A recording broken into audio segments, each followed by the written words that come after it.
करेंगे। आज 3 सबसे महत्वपूर्ण मुद्दों पर चर्चा करना है टीए का, जिसमें 2 बाबत रहेगी हमारे जीवन घड़तर संबंधित। तो पिछले समय जो विषय अधूरा छोड़ दिया था उसका केवल सार बना रहा हूं। मानवीय संवाद, कम्युनिकेशन का थोड़ा सा सार, क्योंकि इसके आधार पर मैं जीवन घड़तर की चर्चा करने वाला हूं। तो संवाद 2 प्रकार के, 2 स्तर के रहेंगे। एक सोशल लेवल और दूसरा सोशल वत्ता गर्भित स्तर। जैसे कि इस समय हम जो वार्तालाप कर रहे हैं वो सामाजिक स्तर पर है।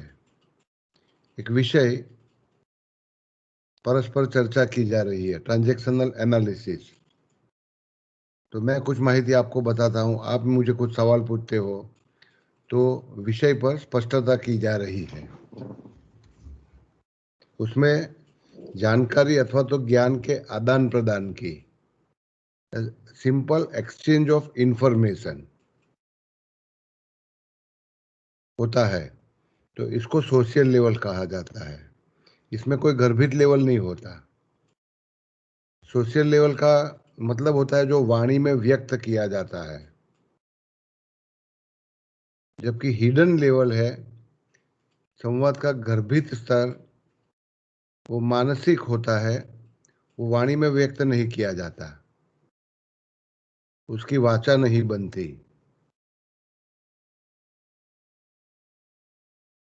वो अंग भाषा में, मतलब कि आप जानते हो कि 2 प्रकार की संवाद होती है, वाचिक, आंगिक, वर्बल एंड नॉन वर्बल। तो सामाजिक स्तर पर जो भी संवाद होते हैं वो वाचिक होते हैं, जबकि साइकोलॉजिकल लेवल जब भी संवाद में जोड़ा जाएगा तो एक बाह्य स्तर होगा वाचिक, एक आंगिक स्तर था, मतलब कि बॉडी लैंग्वेज कुछ और कहेगी और वाचा कुछ और कहेगी। तो दोनों में भेद जब बनता है, वाणी में आइए, आपको देखने से मैं बहुत खुश हूं, या आपके आने की मेरी खुशी है, ये वाचिक स्तर है।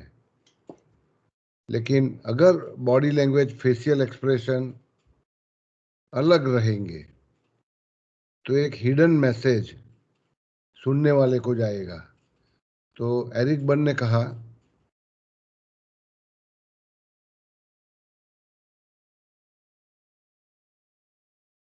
कि किसी भी वार्तालाप में वाणी अथवा तो वाचिक संवाद का महत्व कम रहता है, जस्ट 38%, जिसमें टोन ऑफ वॉइस, जो मैं बोलता हूं वो व्यक्त कैसे किया जाता है, वो शब्द कैसे बाहर निकाला जाता है, उसका टोन, उसका वजूद, उसका महत्व लगभग 38% रहता है। जबकि जो वाणी बोली जाती है उसका महत्व केवल, शब्दों का महत्व केवल 7%, 7% होता है। सबसे ज्यादा महत्व होता है विजुअल बॉडी लैंग्वेज, मतलब कि अंग भाषा का, आंगिक संवाद का, बॉडी लैंग्वेज का। तो किसी भी संवाद के समय ये बहुत जरूरी है कि आप जो वाणी में व्यक्त कर रहे हो वो आपकी अंग भाषा में भी व्यक्त होना चाहिए। दोनों में एक तालमेल बनना चाहिए, क्योंकि जब तालमेल नहीं बनता तो संवाद अधूरा सा रहेगा। तो ट्रांजैक्शनल एनालिसिस में एरिक बर्न ने पहला नियम बनाया हुआ है। उस नियम के शब्दों में नहीं जाएंगे, लेकिन हमको चाहिए कि जो दिल में है वो वाणी में निकालेंगे। अगर ऐसा करेंगे तो वार्तालाप सरल रहेगा। उसको कहा जाता है सिंपल कॉम्प्लीमेंट्री ट्रांजैक्शन, तो टेक्निकल नाम दिया हुआ है उन्होंने, सिंपल ट्रांजैक्शन। और सिंपल ट्रांजैक्शन कॉम्प्लीमेंट्री है, दोनों पक्ष एक दूसरे से वार्तालाप कर रहे हैं। तो हमें चाहिए कि संवाद सुखद हो, हैप्पी हैप्पी एंडिंग, और संबंध हमारे कायम रहे, अच्छे बने। इसके लिए प्रत्येक वार्तालाप को, संवाद को सरल बनाए रखिए। सरल बनाए रखने के लिए आप केवल सोशल लेवल ऑफ मैसेज, मतलब जो दिल में है वही आपकी वाणी में व्यक्त करिए। अगर आपके दिल में जो है और वाणी में जो व्यक्त किया जा रहा है, दोनों में भेद पड़ेगा, तो उस ट्रांजैक्शन को, उस संवाद को कहा जाएगा कॉम्प्लेक्स, जटिल विनिमय। उसका आउटकम क्या होगा पता नहीं, सामने वाले व्यक्ति के हृदय को ठेस पहुंच सकती है, संबंधों को हानि हो सकती है। तो टीए में एरिक बर्न ने जो नियम बनाए, 4 नियम बनाए, उस नियमों का सार करते हुए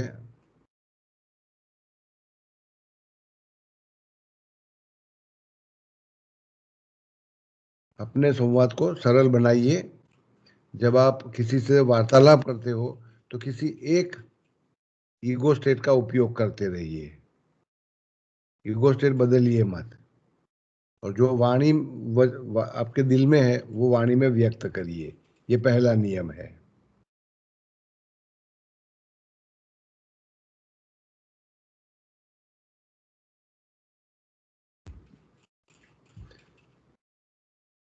और अंतिम एक नियम आपको बताएंगे, जो टीए में तीसरा और चौथा नियम बताया जाता है, कि जब आप किसी से संवाद करते हो तो सामने वाले का के दिल का ख्याल रखेंगे।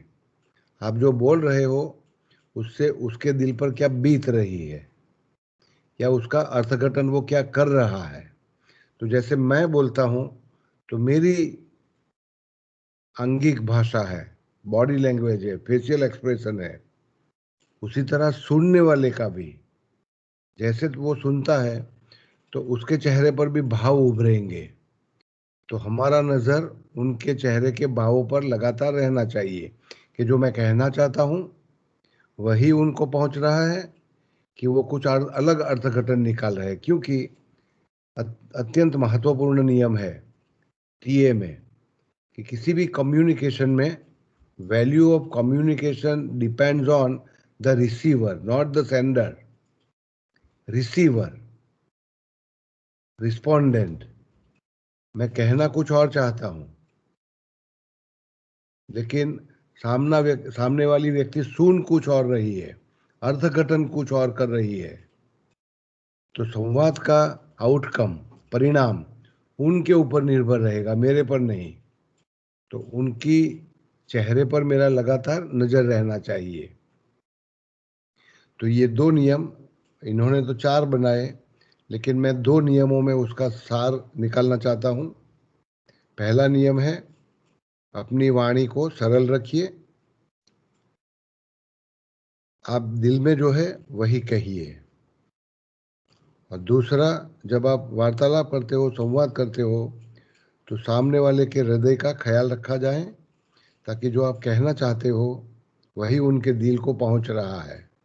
अगर कुछ अलग पहुंचता है, आप कहना कुछ और चाहते हो, वो समझते कुछ और है, तो तुरंत उनके चेहरे के भावों पर उसको प्रकट किया जाएगा।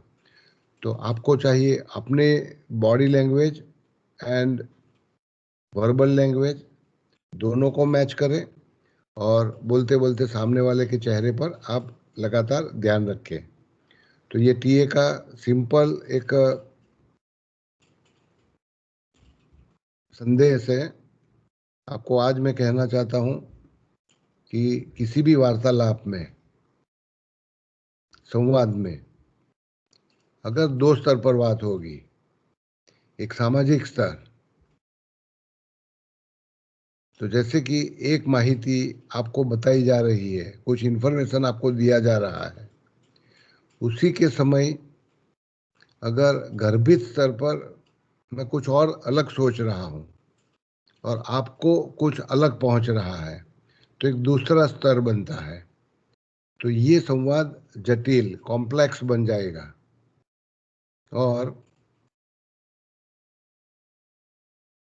गर्भित स्तर पर वार्तालाप में लागणियों का आदान प्रदान किया जाता है।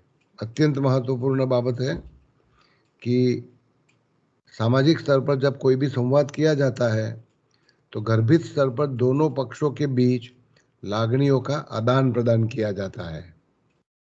जैसे कि मैं जो बोलता हूं आपको अगर गुस्सा दिलाता है तो ये संवाद अधूरा रहेगा। इस संवाद का परिणाम खतरनाक आ सकता है, आपके दिल को ठेस पहुंच सकती है और हमारे संबंध तंग हो सकते हैं। तो गर्भित स्तर पर जो बोला जाता है उससे दो पक्षों के बीच लागणियों का आदान प्रदान होता है। तो संवाद दो स्तर के रहेंगे, बाह्य स्तर, आंतरिक स्तर। बाह्य स्तर पर शब्दों का आदान प्रदान, माहितियों का आदान प्रदान, संदेश व्यवहार किया जाता है, आज्ञा का आदान प्रदान। जैसे कि हर व्यक्ति सुबह में 5 बजे उठ जाएंगे, 6 बजे तैयार हो जाएंगे, 7 बजे योग चालू किया जाएगा, ये आज्ञा दी जा रही है। तो ये बाह्य स्तर है। लेकिन आंतरिक स्तर पर लागणियों का आदान प्रदान होता है। या तो अच्छा लगता है या दुख पहुंचता है, दिल को ठेस पहुंचती है।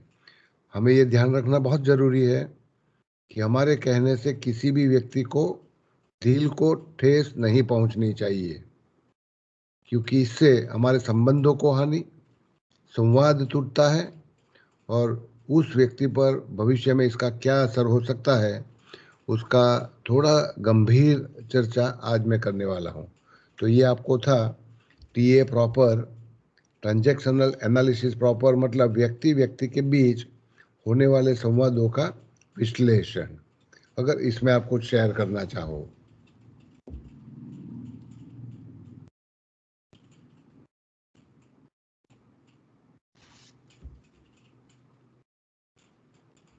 कुछ पूछना चाहोगे या कुछ शेयर करना चाहोगे?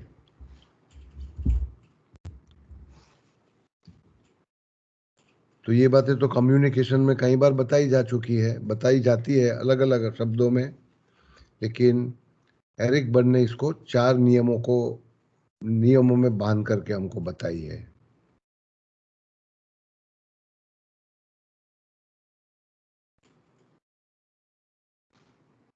अब मैं चर्चा करने वाला हूं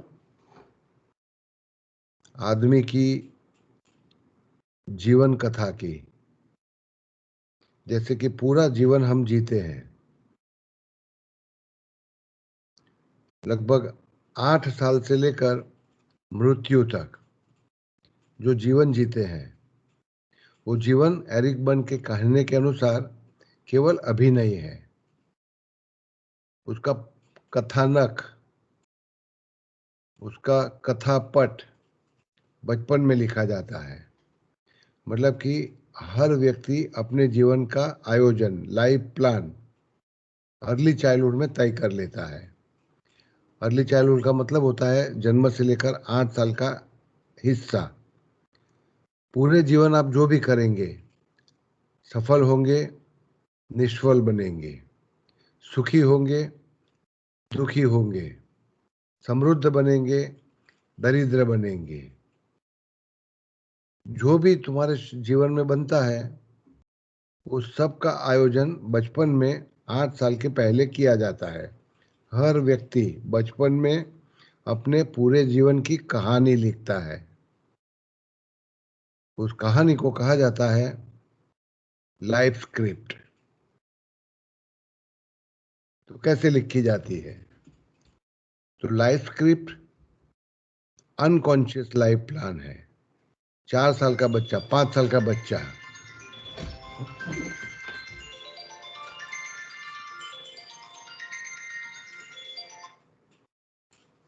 मम्मी ने बच्ची करनी है चालू चला।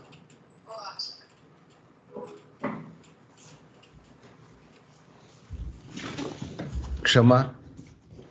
तो 4 से 8 साल के आयुष्य के बीच ये कहानी लिखी जाएगी। उसमें महत्वपूर्ण समय में, नाजुक प्रसंगों में आप कैसे वर्तन करेंगे, कैसे व्यवहार करेंगे, क्या निर्णय लेंगे, वो नाजुक निर्णय इस कहानी में बांधा जाता है। संवाद बांधे जाते हैं, मोड़ बांधे जाते हैं। जीवन में कौन से समय क्या मोड़ आएगा, शादी कब करेंगे, शादी करने से सुखी होंगे दुखी होंगे, शादी होने से सुखी होंगे दुखी होंगे, व्यवसाय क्या पसंद करेंगे, व्यवसाय में कमाएंगे कितना, उससे सुख पाएंगे दुख पाएंगे, संबंध कैसे बनाएंगे, संबंधों का जतन कैसा करेंगे या कैसे तोड़ेंगे। और खास करके नाजुक समय में आपका इमोशनल रिस्पॉन्स, लागणी का आपका आविर्भाव कैसे किया जाएगा, इन सब का प्रोग्रामिंग किया जाता है। इसको कहा जाता है लाइफ स्क्रिप्ट, जीवन कथानक। ये अनकॉन्शियस होता है। इसको 2 हिस्सों में लिखी जाती है। तो जन्म से लेकर 3 साल वाला पहला हिस्सा और 4 से लेकर लगभग 7-8 साल तक का दूसरा हिस्सा। तो पहले 3 साल, जन्म से लेकर 3 साल, कुटुंब में माता पिता के द्वारा हमारा लालन पालन किया जाता है, पोषण किया जाता है, या तो स्वीकार किया जाता है या अस्वीकार किया जाता है, प्यार दिया जाता है, तिरस्कार किया जाता है, प्रोत्साहन दिया जाता है, हतोत्साह किया जाता है, छोटी मोटी बातों में। तो माता पिता के द्वारा बच्चे के साथ जो सुलूक किया जाता है, जो व्यवहार किया जाता है, उसका बच्चे के दिमाग पर गहरा असर होता है, गहरी छाप बनती है। ये लगभग 3 साल तक बच्चा माता पिता के अपने साथ के व्यवहार का मूल्यांकन करता रहता है। इससे उसमें 2 ग्रंथियां बनेगी। एक ग्रंथि बनेगी मैं ठीक हूं या मैं ठीक नहीं हूं, I am okay, I am not okay. जैसे कि आप बच्चे से प्यार से पेश आते हो तो बच्चे को लगेगा मैं ठीक हूं, आई एम ओके। अगर बच्चा पसंद नहीं करेंगे आप, तो आपका वर्तन व्यवहार उसके साथ तिरस्कार पूर्ण रहेगा, अस्वीकार का रहेगा। तो बच्चे के दिमाग में एक गांठ बनेगी, आई एम नॉट ओके। तो ये एक छाप बनती है। उसी तरह बच्चा अपने पेरेंट्स, अपने माता पिता, अपने पालक के लिए एक गांठ अपने मन में बनाता है, संकल्प बीज बनाता है। How are they okay, are they not okay. जैसे कि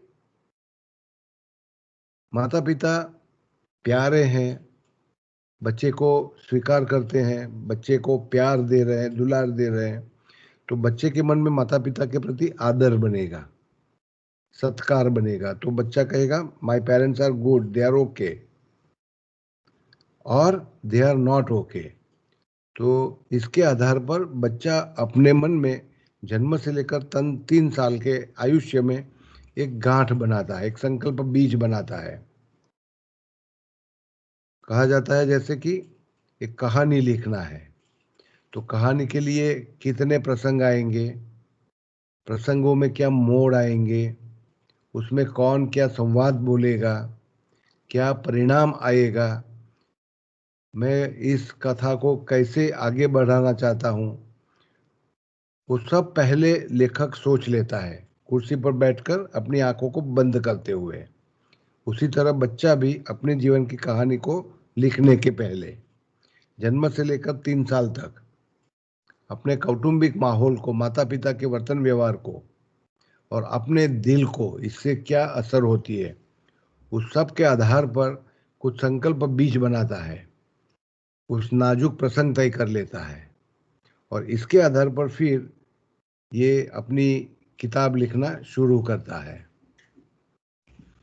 तो जो किताब लिखी जाती है वो 4 से लेकर 7 साल के आयुष्य में जीवन की किताब, कहानी, जिससे पूरे जीवन का फाउंडेशन, नींव तैयार किया जाता है।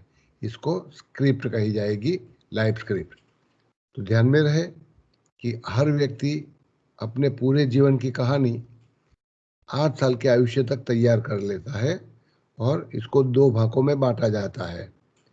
अब इसमें जो लिखा जाता है वही जीवन में तथ्य बनता है। जैसे कि शराबी शराब पीने की संकल्प बीज बचपन में तैयार करता है, मरीज कैंसर का संकल्प बीज, बीमारी का संकल्प बीज या तंदुरुस्ती का संकल्प बीज, समृद्धि का संकल्प बीज और दरिद्रता के संकल्प बीज, दुख और गरीबी के संकल्प बीज, ये सब बचपन में तय किए जाते हैं। वहां तक कि मृत्यु कब होगी और किस ढंग से होगी, आत्महत्या से जीवन का अंत लाना चाहूंगा मैं, ये सब निश्चय किया जाता है 4 से लेकर 7 सालों में एक कहानी के रूप में। और उसका आधार होता है माता पिता ने हमारे साथ कैसा व्यवहार किया। तो इसको कहा जाता है अर्ली पेरेंटल इन्फ्लुएंसेस और इसके आधार पर लिखी गई एक कहानी। जब ये स्क्रिप्ट लिखी जाती है 4 से लेकर 7 साल के आयुष्य में, तो कॉन्शियसली लिखी जाती है, जागृत रूप में लिखी जाती है। लेकिन 8 साल के होने के बाद ये अपने चित्त में गर्भित बन जाती है। संवाद आपको बताए गए, प्रसंग आपको बताए गए, आपके निर्णय क्या होंगे उस नाजुक प्रसंगों में वो भी आपको बता दिए गए। अब किताब खोलने की आपको अनुमति नहीं होगी। किताब जाएगी अब आपकी अनकॉन्शियस माइंड में, चित्त में। आप केवल अभिनय करेंगे। तो जीवन भर हम लिखी हुई कहानी के आधार पर केवल अभिनय करते हैं। ये अभिनय बहुत सारी चीज तय करेगा हमारे जीवन में। शादी, हमारी व्यवसायिक कारकिर्दी, हमारा काम, हमारी जीवन रुचि, हमारी आनंद मनोरंजन में रुचि, हमारी जीवन पसंदगियाँ, मतलब कि मैं कहाँ रहना चाहता हूँ, कैसे लोगों के साथ रहना चाहता हूँ, क्या काम करना चाहता हूँ, कौन सी जगह पसंद करूँगा, कैसे प्रसंग पसंद करूँगा, लोगों से व्यवहार कैसे करूँगा, ये सब चीज़ें इस लाइफ स्क्रिप्ट में तय कर ली जाती है। स्वास्थ्य और रोग की पैटर्न भी, जैसे मैंने आपको बताया कि सिंपल एलर्जी की बीमारी लो आप, ब्रोंकियल अस्थमा की लो, कोरोनरी हार्ट डिजीज की लो, डायबिटीज की लो या खतरनाक कैंसर की बीमारी लो, ये सब के बीज बांधे जाते हैं 3 से 7 साल की आयुष्य में लाइफ स्क्रिप्ट में। ये अपनी सफलता भी तय करता है, अपनी निष्फलता को भी निर्माण करता है, वहाँ तक कि हमारी मृत्यु भी स्क्रिप्ट में लिखी गई है। तो इसको कहेंगे आप डेस्टिनी, ह्यूमन डेस्टिनी। तो अब तक माना गया कि मनुष्य का भाग्य निर्माता कुदरत है या विधाता है, या तो पहले से लकीरें बनाई जाती है, उसी के आधार पर परिणाम आता है। लेकिन मनोविज्ञान का आधुनिक अभ्यास कहता है कि वातावरण नहीं, बाह्य संजोग नहीं, या तो भाग्य विधाता नहीं, प्रारब्ध नहीं, मनुष्य अपनी भाग्य का निर्माण खुद करता है। उसमें 4 प्रकार की इन्फ्लुएंसेस, या तो असरकर्ता परिबल जिसको कहते हो वो होता है। पहले जैसे आपको समझाया अर्ली पेरेंटल इन्फ्लुएंसेस, माँ बाप जो बोलेंगे, अब बच्चे होंगे 3 साल के, 2 साल के, 5 साल के, उस समय माता पिता कई सारे शब्द बोलते हैं, वो अपने आपसी व्यवहार में, आपके साथ व्यवहार में, जैसे कि सकारात्मक विधान होंगे, नकारात्मक विधान होंगे। बेटे तुम मुझे बहुत चाहते हो, मैं तुम्हारा आदर करता हूँ, या तो जुग जुग जियो, या तो तंदुरुस्त रहो, कुशल मंगल बना रहे तुम्हारा, ऐसी प्रोत्साहक वाणी बोलेंगे। तो बच्चे को अपने जीवन में सुख और लंबा आयुष्य लिखने की प्रेरणा मिलेगी। उल्टी वाणी बोलेंगे, मरते ही नहीं, परेशान कर रहे हो मुझे। तो ये जो वाणी है ये काल वाणी है। ये बच्चा जब सुनता है तो मान लेता है कि मेरे माता पिता का आदेश है, मुझे जीवित नहीं रहना चाहिए, क्योंकि मेरे होने से, मेरे जीवित रहने से मेरे माता पिता को परेशानी हो रही है। ये 3 साल का बच्चा सोच लेता है। कई बार माता पिता आपसी युद्ध में, आपसी लड़ाई में एक दूसरे से कड़वे वचन का आदान प्रदान करेंगे। माँ कहेगी कई बार कि ये बच्चा है इसलिए मैं जीवित हूँ, अगर बच्चा नहीं होता तो मैं मर जाती, मैं तुमको छोड़कर चली जाती। तो ये जो अटरेंसीज है, पेरेंटल अटरेंसीज, माता पिता की वाणी लगने में बहुत निर्दोष लग रही है कि मैं लड़ाई में गुस्से में बोल रहा हूँ या गुस्से में बोल रही हूँ, लेकिन सुनने वाला बच्चा इसका क्या अर्थघटन करेगा कि ये बच्चा है इसी कारण मैं इस घर में टिकी हुई हूँ, नहीं तो मैं घर छोड़कर चली जाती या मेरी जान दे देती। तो हो सकता है कि बच्चा इसका अर्थघटन ये करेगा कि मेरे होने से मेरी माँ दुखी है, उसको तकलीफ सहन करनी पड़ रही है, उसको पिताजी का त्रास सहन करना पड़ रहा है, तो मेरा होना मेरी माँ के लिए आपत्ति रूप है। तो ऐसे तो बहुत सारे विधान सुनाए जाते हैं। कई सारे विधान ऐसे भी सुनाए जाते हैं जैसे कि विश्वास अपने सगे भाई बा का भी मत करो। तो माता पिता अपने आप अंदर अंदर वार्तालाप करते होंगे, घर के वडील अंदर अंदर वार्तालाप करते होंगे, बच्चा छोटा खेल रहा होगा उधर, सोया होगा, लेकिन ये जब वाणी सुनता है कि सगे भाई का भी विश्वास मत करो, या आदमी को अपनी नियत पर चलना चाहिए, संबंधों पर विश्वास नहीं करना चाहिए, तो इससे भविष्य में जब नाजुक प्रसंग आएंगे तो बच्चा ये सोचेगा कि संबंध कोई काम के नहीं, अपनी पीड़ा अपने को खुद को सहन करनी पड़ती है। या तो न बोलवा मन न वो गुण, ऐसा कई बार कहा जाता है, न बोलवा मन न वो गुण, मतलब कि तुम्हारे दिल में जो वेदना है उसको बाहर मत निकालो, चुप रहो, बोलो मत। तो इससे बच्चा अपनी संकल्प बीज बनाएगा। तो पेरेंटल अटरेंसेस, कई सारे वचन विधान माता पिता करेंगे और इसका गहरा छाप बच्चे की कहानी पर पड़ेगा, वो उसका स्टैंड पॉइंट बनेगा। उसी से बच्चा तय करेगा कि नाजुक प्रसंगों में, तनावग्रस्त प्रसंगों में मैं कैसा वर्तन व्यवहार करूंगा। टीए में एक अभ्यास किया गया कि बहुत सारी कहानियां हम सुनते हैं बचपन में, तो कौवे की कहानी सुनते हैं, खरगोश की कहानी सुनते हैं, छोटी मोटी हितोपदेश और पंचतंत्र, अरेबियन नाइट्स, इसकी कहानियां सुनाई जाती है हमको। उन छोटी छोटी कहानियों का भी जीवन पर एक महत्व रहता है। या तो रामायण महाभारत की कथाएं सुनाई जाती है हमको, तो उस कहानी में बहुत सारे पात्र होंगे। तो जैसे कि रामायण सुनता हूँ तो उसमें राम भी है, रावण भी है, सुग्रीव भी है और विभीषण भी है, हनुमान भी है और लक्ष्मण भी है। बहुत सारे पात्रों को मैं सुनता हूँ, अज्ञात मन से इन सब पात्रों में से किसी एक पात्र को मैं पसंद कर लेता हूँ। जैसे कि मैं नायक को पसंद करता हूँ या दुष्ट चरित्र को पसंद करता हूँ, विलन को पसंद करता हूँ। तो कोई बच्चा तय करेगा मैं राम के समान बनूंगा या मैं लक्ष्मण के समान बनूंगा, अपने बड़े भाई के लिए भोग दूंगा। या कोई बच्चा तय कर सकता है मैं रावण के समान बनूंगा, अन्य के अधिकारों पर तराप मारूंगा, अपहरण करूंगा, अन्य का शोषण करूंगा। तो कहानियां जब सुनते हैं उसमें बहुत सारे पात्र आएंगे, उसमें से मेरी मानसिक स्थिति के अनुसार उस समय एक पात्र को मेरा मन पसंद करेगा, और जब मैं मेरी कहानी लिखता हूँ, मेरी स्क्रिप्ट बनाता हूँ, उस समय उस कहानी के उस पात्र के आधार पर मेरा अभिनय तय करूंगा कि मुझे रावण का अभिनय बहुत पसंद आया, तो उसी का पात्र मैं जीवन भर करता रहूंगा। उसी तरह हितोपदेश और पंचतंत्र की कई सारी कहानियां हम सुनते हैं, तो उसमें भी बहुत सारे पात्र आएंगे, उसी में से कोई पात्र हम तय करेंगे कि मैं क्या बनना चाहूँगा। तो पुराण कथाएं, रामायण महाभारत महाकाव्य, या तो समाज में जो जो नवल कथा चलती है उसकी चर्चाएं भी होती है। तो जैसे कि मैं आपको दो चार नवल कथाओं का बात करना चाहूँगा।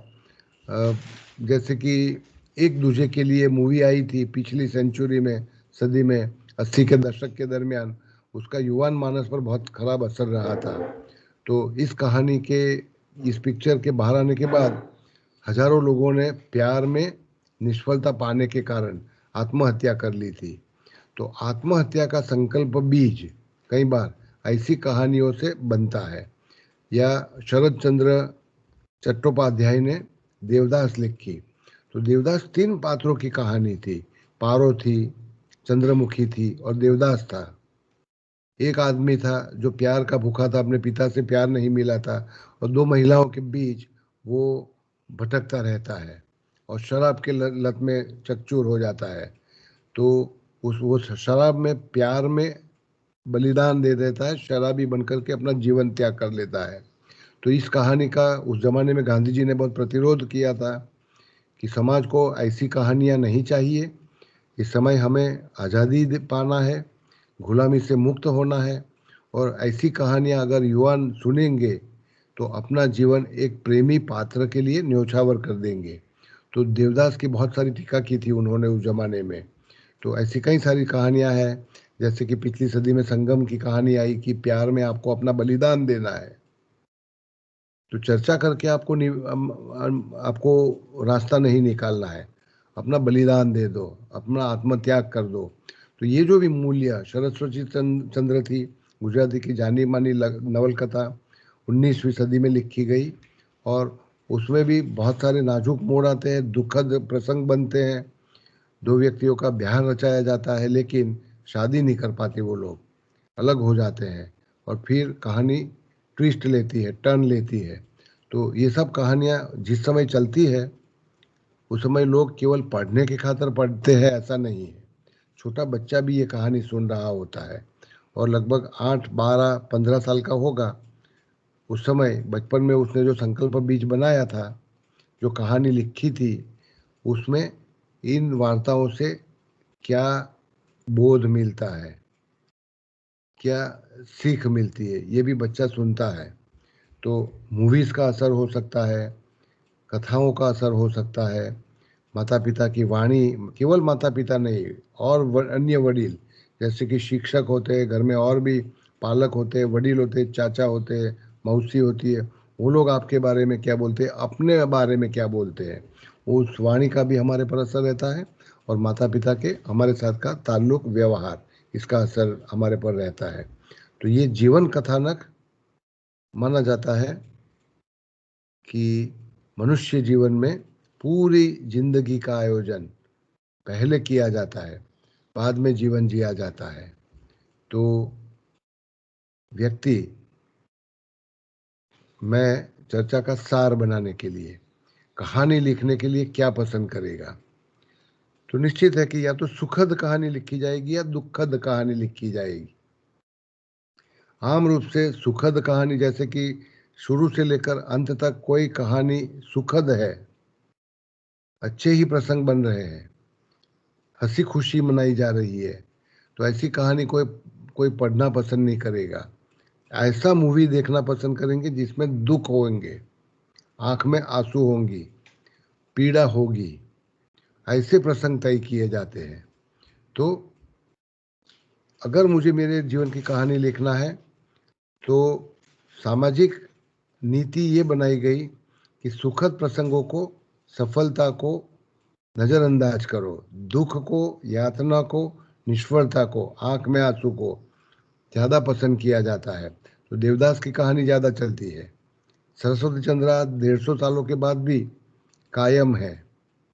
तो ये अमिट कहानियां मानी जाती है, चिरंतन कहानियां मानी जाती है, क्योंकि उसमें दुख है। तो जिस कहानियों में दुख होगा उसका मूल्यांकन समाज ज़्यादा करता है। ये व्यक्ति जानता है, बच्चा भी छोटा सा जानता है कि जब मैं तंदुरुस्त होता हूँ तो मेरा मूल्यांकन कम किया जाता है, मेरे माता पिता मेरा ध्यान नहीं रखते। लेकिन जब मैं बीमार होता हूँ तो मेरे माता पिता मेरे नज़दीक बैठ जाते हैं, मेरा ध्यान रखा जाता है। तो मुझे चाहिए कि मैं बीमार पड़ूँ, मुझे चाहिए कि मैं दुखी हूँ, मुझे चाहिए कि मैं निष्फल बनूँ, ताकि मुझे लोगों का ध्यान, प्यार, दुलार मिले। इसीलिए कहानी को लिखते समय pain and suffering, family discord, जैसे कि माता पिता के बीच जो तनाव बनता है, कुटुंब के सभ्यों में आपसी तनाव, ऐसी घटनाओं को, जैसे कि कोई भी सोप ओपेरा देखेंगे तो उसमें लड़ाई ज्यादा बताएंगे, हंसी खुशी कम बनाएंगे। अब देखो कि जो भी किताबें बिक रही है उसमें ह्यूमरस स्टोरीज, कॉमिक्स कम बिकते हैं, और जहां पर लड़ाइयाँ हैं, मारामारी है, युद्ध है, खटराग है, दुख है, मृत्यु है, उन कहानियों का मूल्य समाज में ज्यादा रहता है। वो कई समय तक तो अनयूजुअल ट्विस्ट लाओ कहानी में, तो लोग सुनेंगे, उसको पढ़ेंगे। तो ये करने के लिए बीमारियों को पसंद किया जाता है। तो क्यों आदमी जीवन भर बीमार रहता है? तो लुइस हेबी कहती थी कि जन्म से पहले 4 सालों में बीमारियों का संकल्प बीज हर बच्चा तैयार करता है, और यही संकल्प बीज के आधार पर ये पूरा जीवन जीता है। मृत्यु को बढ़ावा दिया जाता है हर कहानी में, क्योंकि संगम में देखो आप कि प्रेमी पात्र अपनी प्रेमिका को प्राप्त करने के बदले बलिदान दे देता है, आत्महत्या कर लेता है। देवदास में देखो आप कि देवदास का मूल्य कितना उठाया गया, क्योंकि उसने प्यार में अपने आप को डुबो दिया, शराब के नशे में, और जान दे दी। तो उसका मूल्य तो मृत्यु का महत्व ज्यादा बताया जाता है, बीमारियों का महत्व ज्यादा बताया, इसीलिए जीवन दुखमय लिखा जाता है। आम आदमी का जीवन कितना भी समृद्धि होगा, पैसे होंगे, चीज वस्तु होंगी, लग्जरीज ऑफ लाइफ, सुख सुविधाएं होगी, लेकिन दुखी रहना हर व्यक्ति पसंद करता है। इसीलिए भगवान बुद्ध ने कहा सब्बम दुखम दुखम। तो जीवन में दुख, बीमारी और मृत्यु के बीज हमारे अज्ञात मन में या चित्त में होते हैं। दो और महत्व है, गॉडेस ऑफ डेस्टिनी, मतलब कि विधाता छठे दिन आपके जीवन का किताब लिख देती है। तो लगभग हर भारतीय ऐसा मानता है कि विधाता के लिखे लिख को कोई मिटा नहीं सकता। न जानियो जानकी ना थे, सवारे सू थवानु छे। तो ये राम भी अपना प्रारब्ध नहीं बदल पाए, क्योंकि विधाता ने जो लिखा है वो अमिट बन जाता है। उसी तरह हर आदमी चाहता है कि मेरे जीवन में जो विधाता ने लिखा है वो आखिरी शब्द है, अब उसमें कोई बदलाव मैं भी नहीं ला पाऊंगा। तो फ्री विल, अपनी मुक्त इच्छा से मेरा जीवन में बदल सकता हूँ। मेरे जीवन में दुख है लेकिन मैं बदलना चाहता हूँ और सुखी होना चाहता हूँ। मैं बीमार रहता हूँ, मैं तंदुरुस्त बनना चाहता हूँ। ऐसा संकल्प मैं नहीं करता, क्योंकि बीमारी मेरे साथ लिखी हुई है, वो मेरे कर्म में है। तो जैसे कि कई सारे कैंसरग्रस्त पेशेंट, जानलेवा बीमारी ग्रस्त पेशेंट, या कठिन बीमारियों से पीड़ित दर्दियों का ये कहना रहता है कि मैं अपने ही कर्मों का परिणाम भुगत रहा हूँ। तो कर्म फल कोई टाल नहीं सकता, विधाता की लेख कोई नहीं टाल सकता। इसको तो भुगतना ही भुगतना है, इसमें मेरी इच्छा काम नहीं करती। तो इसी से मेरे भाग्य का निर्माण है। तो जीवन की कथानक और आयोजन करने के लिए ये चीज़ों का महत्व दिया जाता है। तो मैं यहाँ विराम करता हूँ, अगर आपके कोई सवाल होंगे इसके बारे में।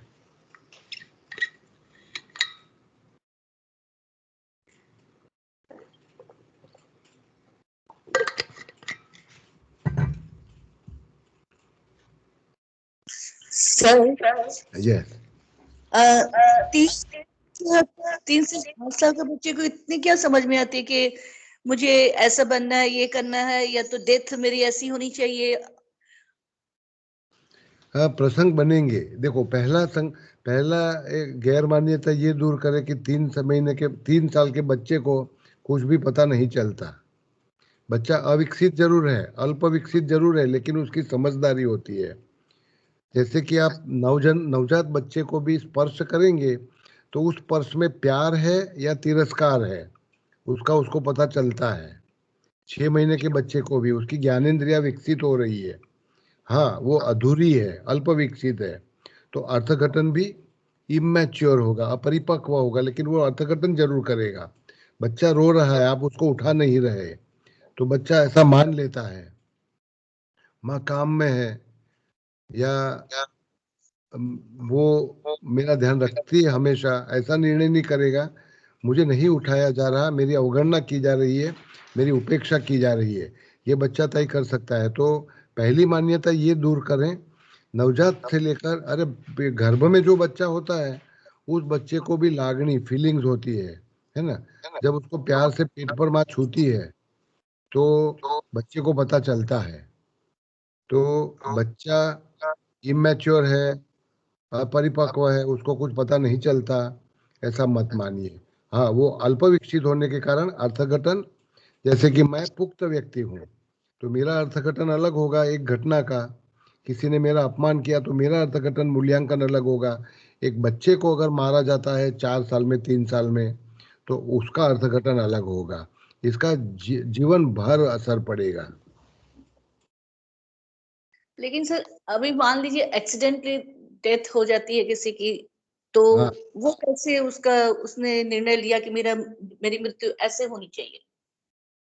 हाँ, क्योंकि जो लोग हैं ना मृत्यु के समय पर इकट्ठा होंगे और संवाद करेंगे, तो वो क्या संवाद बोलेंगे? वो बच्चा सुनता है, अपनी अल्प विकसित इंद्रियों से सुनता है, दिमाग से सुनता है। तो अकस्मात के बारे में क्या जिक्र किया जा रहा है, मृत्यु के बारे में क्या जिक्र किया जा रहा है, कुटुंब के लोग मरे हुए व्यक्ति के बारे में क्या बोलते हैं, ये सब वाणी बच्चा एक राग बनकर के सुनता है, उससे वो कुछ निष्कर्ष बनाता है। जैसे कि मृत्यु कितना, जैसे कि हम देखते हैं कि कोई भी व्यक्ति जीवित होता है तो उसकी मान्यता नहीं की जाती है ना, उसको आदर नहीं किया जाता। लेकिन जैसे ही वो व्यक्ति मरता है, कि मरने के बाद एकाएक लोग उसका अच्छा बोलने लगते हैं, उसकी बुराई छोड़ देते हैं। और जैसे कि पैसना होता है या कोई भी समारोह होता है, तो उसमें व्यक्ति के बारे में अच्छा अच्छा शब्द बोला जाता है। तो घटना तो सामान्य है कि जीवित थे तब उनका अनादर किया जा रहा था, और मृत्यु के बाद अभी मृत्यु सभाओं में उनका अच्छा बुला अच्छाइयाँ बताई जा रही है। तो बच्चा ये तय कर लेता है कि मैं बुरा आदमी हूँ, मेरी माँ बोल रही है हमेशा, अगर मैं मर जाऊंगा तो मैं बुरे से अच्छा आदमी बन सकता हूँ। तो देखो कि क्या असर पड़ेगा, हमको कुछ पता नहीं इसके ऊपर। मान लीजिए किसी बच्चे को समय से खाना नहीं दिया जाए हमेशा हाँ 10-12 साल तक, तो उसने जो 3 इयर्स से 8 इयर्स में जो कुछ सुना है अपने मृत्यु के बारे में या इंसल्टिंग के बारे में, तो उसका असर ज्यादा रहेगा, या उसको अभी हाल में जो खाना नहीं दिया जा रहा है उसको भूखे रखा जाता है, तो कौन सी उम्र उसको। में भूखा रखा जा रहा है बच्चे को? सर डे केयर सेंटर में ऐसा होता है कि उसको समय पे हाँ खाना नहीं दिया जाता है, उसको कम खाना दिया जाता है। हाँ, तो है ना, बहुत जटिल प्रसंग है। देखो, माँ ने उसको डे केयर सेंटर में क्यों रखा, है ना, और क्योंकि डे केयर जॉब। सेंटर में काम करने वाली जो महिलाएं हैं, उसके कर्मचारी है, वो कैसा ध्यान रखते हैं, है ना, माँ क्यों काम कर रही है और मुझे क्यों यहाँ रखा जा रहा है, ये उसका अर्थघटन बच्चा क्या करेगा। कम्युनिकेशन का नियम याद रखिए कि रिस्पोंडेंट जो जिसके ऊपर उसका असर होता है वो परिणाम तय करता है। बच्चा, माता ने तो सिंपल निर्णय ले लिया कि मैं बच्चे को डे केयर सेंटर में रखने वाली हूँ, अब उस डे केयर सेंटर में बच्चे के साथ क्या व्यवहार किया जाएगा, वो व्यवहार करने वाली व्यक्तियों का भी बच्चे के मानस पर असर पड़ेगा, प्रभाव पड़ेगा, है ना। फिर बच्चे को माँ लेके अपने घर आती है, तो बच्चे के साथ माँ कैसा ताल्लुक, जैसे कि कई बार बच्चे को डे केयर सेंटर में रखा जाता है, माताओं को, महिलाओं को गिल्ट फीलिंग, अपराधी भाव होता है, तो उसका भी बच्चे पर खराब असर पड़ता है। तो ये तो बहुत जटिल है, मनोवैज्ञानिक है, मनोसामाजिक है कि प्रत्येक वर्तन वातावरण का बच्चे पर क्या असर पड़ेगा। तो उसमें बच्चा माँ को दोष देता है अपने मन में, या अपने वो जो पता नहीं, दे एक। सकता है, दे सकता है, नहीं भी देगा, दे सकता है। बच्चा क्या निर्णय करेगा वो हमारे बात की बात नहीं, वो बच्चा ही जानता है, क्योंकि माँ अपरिपक्व है, उसको इमेच्योर है एक ना। बार भर के खाना देती है, दूसरे हाँ बच्चों को भी बांट के खा सके इतना देती है, लेकिन फिर भी उस बच्चे को नहीं मिलता है। वो घर आके यही कंप्लेन करता है कि मुझे पेट नहीं भरा, मेरा सारा खाना सबको दे दिया, मैंने इतना, मुझे इतना ही मिला। हाँ, या तो वो जैसे कि लिया। आहार के जरिए माँ अपना प्यार भी बच्चे को जताती है, मुझे आहार नहीं दिया जा रहा ठीक से, मेरी पेट मेरी भूख संतोष नहीं की जा रही, मतलब हो सकता है कि मेरी माँ मुझे प्यार नहीं कर रही है। वो ऐसा भी निर्णय ले सकता है बच्चा। लेकिन उसको माँ ने तो पूरा बॉक्स भर के दिया था वो लेडी को, डे केयर सेंटर वाली लेडी को, कि आप सबको दीजिएगा और मेरे बेटे को भी इतना दे दीजिएगा। उसको अलग से दे रही है जब अलग उसको से दे पता रही है, लग... लेकिन बच्चा इसका अर्थघटन क्या करेगा वो हमको पता नहीं ना। जैसे कि देते समय माँ क्या बोलती है ना। इसीलिए तो पेरेंटल अटरेंसेस, माँ बाप की वाणी मायने रखती है इसमें, कहानी लिखने में। कि खाना दे रही है माँ, तो खाना देते समय, बॉक्स भरते समय, लंच बॉक्स बनाते समय माँ क्या बोल रही है, उसको भी ध्यान में रखो आप। उस वाणी में व्यक्त होता है कि बच्चे को माँ प्यार करती है, या अपना जिम्मेवारी निभा रही है, या वो अपनी अपनी जिम्मेवारी को किसी और पर टाल रही है। लो सब भर के रखा है, खाना जब भी पेट भूख लगे तो मैं रात का तक का तैयार करके जाती हूँ। मेरे को बहुत काम करना पड़ता है, मैं थकी हुई हूँ, तुम्हारा ध्यान रखना पड़ता है मुझे, है ना। कोई मेरी जिम्मेवारी बांटता नहीं। ये सोचते, अभी मैं किसी महिला से बात कर रहा था ये हफ्ते में, तो ये कह रही थी कि पूरे काम सभी मुझे ही करने पड़ते थे। तो मेरे बच्चे को मैं सभी सुविधाएं देती थी, फिर भी वो बच्चा अब तो बड़ा हो गया, 26 साल का, तो वो बच्चा मुझे पसंद नहीं करता, मुझे प्यार नहीं करता, है ना। वो क्यों हुआ? पूरी जिम्मेवारी मैंने उनकी जताई हुई थी। तो बच्चे पर क्या प्रभाव माता पिता के वर्तन का पड़ेगा, वो तो बच्चा ही बता सकता है। आउटकम ऑफ एनी कम्युनिकेशन और transaction depends on the receiver, not the sender. माँ क्या देना चाहती है उसके ऊपर नहीं, बच्चा क्या पाना चाहता है उसके ऊपर परिणाम तय होगा। इसी से कहानी लिखी जाएगी। तो एक निर्देश है मेरा कि भारतीय दर्शन सभी फैटलिस्टिक रहे, प्रारब्धवादी रहे। कि प्रारब्ध में लिखा कोई मिटा नहीं सकता, हाथ की लकीरें से लकीरें कोई बदल नहीं सकता। ये प्रारब्धवादी विधान है, फैटलिस्टिक विधान है। आपके जीवन में बीमारी लिखी गई, आपके जीवन में दुख लिखे गए, आपके जीवन में दरिद्रता लिखी गई, आप कितना भी परिश्रम करोगे इसका परिणाम नहीं मिलेगा तुमको, क्योंकि विधाता ने तुम्हारा लेख लिख दिया है। ऐसी वाणी बच्चों के समक्ष कभी भी मत कीजिए, क्योंकि इससे बच्चा खतरनाक निर्णय ले सकता है। तो विधाता की लेख और कर्म सिद्धांत प्रारब्धवादी है, बच्चे की फ्री विल इसमें नाश की जाती है, निकाल दी जाती है।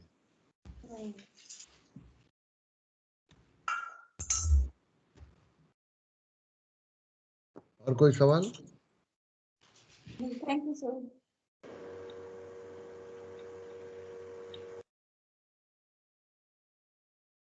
अब एक अंतिम प्रकरण पर बात करना चाहूंगा मैं आपसे।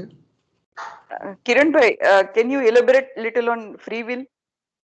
फ्री व्हील, देखो, आपको अपने जीवन का निर्माण करने के लिए, अपना भाग्य निर्माण करने के लिए, या तो आप बाह्य परिबलों को अधीन हो, बाह्य परिबलों में अज्ञात है सब, है ना। तो भाग्य विधाता है, डिवाइन डेस्टिनी है, जैसे कि भगवान निर्णय करता है, उसने आपको जन्म दिया हुआ है। तो उसको कहा जाता है डिटर्मिनिस्टिक अप्रोच। डिटर्मिनिस्टिक मतलब कि आपके भाग्य का निर्माण बाह्य परिबल, भगवान की इच्छा, भाग्य निर्माता या तो विधाता करता है, आपके हाथों में नहीं। आधुनिक मनोविज्ञान और आधुनिक दर्शन कहते हैं कि व्यक्ति को इस संसार में जन्म देकर के भेजा जाता है। तो जब आप जन्म लेकर के आते हो तो इस संसार में धकेल दिए जाते हो। अब तुम्हारा क्या होगा, जीवन की मकसद क्या होगी, कैसे जियोगे, सुखी होगे दुखी होगे, वो भाग्य तय नहीं करेगा, वो भगवान तय नहीं करेगा, वो वातावरण संजोग घटनाएं तय नहीं करेगी। वो सब आपके हाथ में रहेंगे। आप स्वतंत्र हो, इसको फ्री विल कहा जाएगा। तो फ्री विल का मतलब होता है वातावरण के अधीन नहीं, अपनी संकल्प के अधीन पर आप अपने जीवन का निर्माण कर सकते हो। इसको फ्री विल कही जाती है। तो टीए मानता है कि ये तुम्हारे हाथ में है, लेकिन वो बचपन में लिख दिया जाता है। तो अभी जो कहानी तुमने बचपन में लिखी वो तुम्हारे जीवन का परिणाम बन चुकी। अब उसको बदलना भी तुम्हारे हाथ में है। भाग्य विधाता ने लिख दिया, भगवान ने लिख दिया, या कर्म में लिखा हुआ है, इसीलिए मुझे भुगतना ही होगा, वो डिवाइन विल कही जाती है। डिवाइन विल, ईश्वर इच्छा बली ऐसी, जबकि फ्री विल में मनुष्य पर रहता है। आधुनिक अस्तित्ववाद का सिद्धांत एग्जिस्टेंशियलिज्म मानता है कि पहले जीवन मिलता है आपको, लाइफ प्रिसीड्स असेंस, आपके जीवन में का मर्म, आपके जीवन का अर्थ, आप अपने जीवन में क्या करना चाहते हो, वो पहले से निर्मित नहीं, आप जन्म के बाद अपनी इच्छा के मुताबिक तय करोगे। इसको कहा जाएगा फ्री विल। तो आप इस संसार में man is condemned to be free, ऐसा एक अस्तित्ववादी विधान सार्त्रे ने कहा था। कंडेम्ड टू बी फ्री मतलब कि आपको स्वतंत्रता अभिशाप के रूप में मिली हुई है। देखो, प्राणियों को, पंछियों को, पशुओं को स्वतंत्रता नहीं मिली, ये अपने जीवन का निर्माण नहीं कर सकते, ये पशु की तरह जिएंगे। लेकिन मनुष्य को स्वतंत्रता मिली क्योंकि वो बुद्धिमान है, अपने जीवन के बारे में सोचता है, और सोच करके अपनी जिंदगी को मोड़ दे सकता है, बदल सकता है, परिणाम तय कर सकता है। तो उसकी इच्छा के अधीन है ये। डिवाइन इच्छा या कर्म सिद्धांत या भाग्य निर्माता या विधाता कुछ भी तय नहीं करती। तो एक है आपके पास डिटर्मिनिस्टिक अप्रोच, डिटर्मिनिस्टिक डिजाइन, और एक है आपके पास फ्री विल की डिजाइन। तो दोनों में तफावत है ये। Okay, so free will can be used as an eraser of our imprinted images. कुछ भी, हाँ, fine. अगर आप जैसे कि आप बचपन में स्क्रिप्ट में लिख चुके बीमारियां, दुख, दरिद्रता, निष्फलता, तो आप ये बदल सकते हो। आपकी मृत्यु लिखी गई आपके जीवन में, आप ही ने लिखी, क्योंकि ये कहानी के रचनाकार आप ही हो और आप ही उसका अभिनय कर रहे हो। तो हो सकता है कि शराब पी करके अपनी जान को दे दूंगा, तय कर लिया, कैंसर से मैं अपना भोग लूंगा, तो आपने ये पहले तय कर लिया। अब आप जागे, तो जागने के बाद अपना भविष्य बदल सकते हो, कहानी बदल सकते हो आप। तो कहानी बदलना आपके हाथों में है। मृत्यु को बदलकर पलटकर जीवन, और बीमारी को पलटकर बदलकर स्वास्थ्य, ये आपके हाथ की बात है। फ्री विल कही जाएगी उसको। Hariom sir. Sir, Thank you, हाँ, Kiran. हरिओम। हाँ सर, ये जो फ्री विल पे ही मैं समझना चाह रही थी एक बार कि अगर मैं ये मान लूं कि मुझे कुछ इंसेप्ट नहीं किया गया है कि ये सब कर्म है, डेस्टिनी है, इस वजह, मतलब अगर मुझे इनपुट्स ना मिले तो then I have the chances to grow as I want, इसका ये मतलब ले सकती हूँ मैं कि मुझे बहुत सारी चीजें अगर मुझे न दी जाए, लोड न की जाए मुझे, मतलब मेरी स्क्रिप्ट में फ्री विल का रोल ऐसा है कि अगर स्क्रिप्ट में मुझे दिया ही नहीं गया, मुझे रिटर्न स्क्रिप्ट कोई नहीं दे रहा है, मतलब मुझे कोई बार बार कोई चीजों को दे नहीं रहा है, तो मैं फ्री हूँ अपने तरीके से उसको लिखने के लिए। क्या इसको मैं ऐसा समझ सकती हूँ? जैसे कि मुझे प्यार नहीं मिल रहा है ना, देने वाला मुझे प्यार नहीं दे रहा, देने वाला मुझे खाना नहीं दे रहा, देने वाला जैसे कि माता पिता समाज मेरी मनचाही चीज नहीं दे रहा। तो अभाव से जीना है या ये चीजें मैं प्राप्त करूंगा, अपने संकल्प से प्राप्त करूंगा, अपने प्रयत्न से प्राप्त करूंगा। या तो अभाव में जीना सीख लो, जैसे कि ज्यादातर लोग सीख लेते हैं, जैसे कि माँ बाप का प्यार मेरे भाग्य में नहीं है ना, लोगों का प्यार मेरे भाग्य में नहीं है ना, सुख सुविधाएं मेरे भाग्य में नहीं। ये एक डिटर्मिनिस्टिक अप्रोच हर व्यक्ति तय कर लेता है, ज्यादातर लोग ऐसे ही जीते हैं। कम इंसान ऐसे होते हैं जो फ्री विल में मानते हैं, मतलब कि जो मुझे नहीं मिला वो मैं प्राप्त करूंगा, अपने अपने बलबूते पर करूंगा मैं। तो वो तुम्हारे हाथ की बात है ना। भले ही मुझे बीमारी वरदान दी गई, लेकिन उसको बदलूंगा और मैं तंदुरुस्त रहूंगा। भले मुझे कमजोरी और लाचारी मिली दी गई, लेकिन मैं सशक्तता जीवन में पाऊंगा। ये हमारे हाथ की बात है। तो कोई भी अभाव पूरा आप अपनी इच्छा से कर सकते हो, इसको फ्री विल कहा जाएगा। तो अपनी कहानी को लिखने के लिए एक छोटा सा एक तकिया कलाम लिख दो, या एक टर्म्स एंड कंडीशंस अप्लाई कि प्रसंग में लिख रहा हूँ मेरे जीवन में। जैसे मैं बहुत बचपन से जब जब जब मेरे को जानकारी आई, तब से ये तय कर चुका हूँ कि मेरे जीवन में मैंने बचपन में जो भी लिखा होगा, लेकिन नाजुक प्रसंगों में अगर बदलाव लाना होगा, मोड़ बदलना होगा, तो वो मैं उस समय दोबारा तय कर लूंगा, है ना। कहानी बदली जाएगी। जैसे कि दिलीप कुमार साहब थे, वो डायलॉग उनको दिया जाता था, तो ये कहते थे ये डायलॉग मैं पसंद नहीं करता है, मैं बदलूंगा इसको, इस तरह से बोलूंगा, इस घटना को मैं बदलूंगा पिक्चर में। तो ये प्रभावी होते थे, डोमिनेट करते थे। उसी तरह मेरे जीवन प्रसंगों पर मैं डोमिनेट करूंगा, है ना। मेरी इच्छा के मुताबिक प्रसंग बदलना होगा तो बदल भी सकता हूँ। जैसे कि मौत मैंने लिख दी थी, अब मौत मेरे आंगन तक आ चुकी, अब मैं बदलने वाला हूँ। तो ये सावित्री वाला किस्सा है कि मौत को आप अपनी इच्छा से बदल सकते हो, वापस भेज सकते हो। तो इसमें अगर हम ये बोल सकते हैं कि ये चीज भी जब हम बोलते हैं कि सारा ब्लूप्रिंट 7 इयर्स के बीच में तैयार हो जाता है, तो ये जो फाइटिंग स्पिरिट, स्ट्रगलिंग स्पिरिट या टेकिंग पॉजिटिविटी या ग्रोइंग, ये सारी चीजें भी उसको कहीं ना कहीं फैमिली, समाज से मिली है या ये इनबॉर्न होती है? नहीं, अपने आप भी मिल सकती है ना। वो मैं एक प्रकरण छोड़ रहा हूँ इसमें। हर बच्चे को परमिशन चाहिए, साइकोलॉजिकल परमिशन, कि अपनी मर्जी के मुताबिक करो, अपना जीवन निर्माण खुद करो। एक ऐसा परमिशन टू ग्रो कहा जाता है टीए में, permission to grow, permission to do whatever you want, है ना।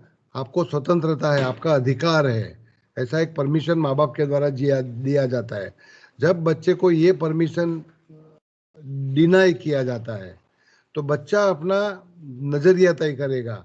माँ बाप मना कर रहे हैं लेकिन मैं करके रहूंगा, या माँ बाप मना कर रहे हैं तो मैं चलाऊंगा, क्या कर सकता हूं मैं। तो इसको इंजंक्शन और काउंटर इंजंक्शन कहा जाता है। तो जिस परिस्थिति से बच्चा गुजरता है उस परिस्थिति में वो अपना निर्णय तय कर लेता है। अच्छा, माता पिता का भी उदाहरण वो ले सकता है। जैसे कि माता पिता अपने जीवन में नाजुक प्रसंगों में क्या स्टैंड लेते हैं, है ना। सिग्निफिकेंट एडल्ट, जैसे कि मेरे जीवन में मैंने एक छोटी सी कहानी सुनी, नेपोलियन बोनापार्ट की।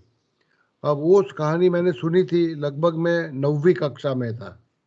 तो नेपोलियन बोनापार्ट एक आम आदमी का बच्चा था, भरवाड़ का, और जीवन में उसको बताया जा रहा था कि तुम भरवाड़ के बच्चे हो, दुखी होना है, तुमको लाचारी से जीना है।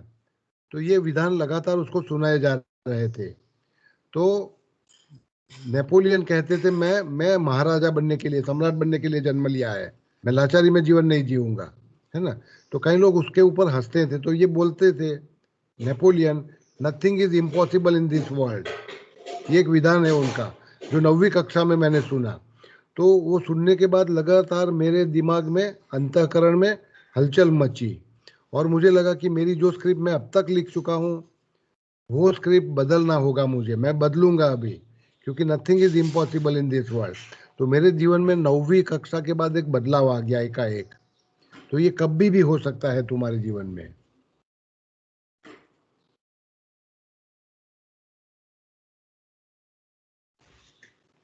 Thank you sir.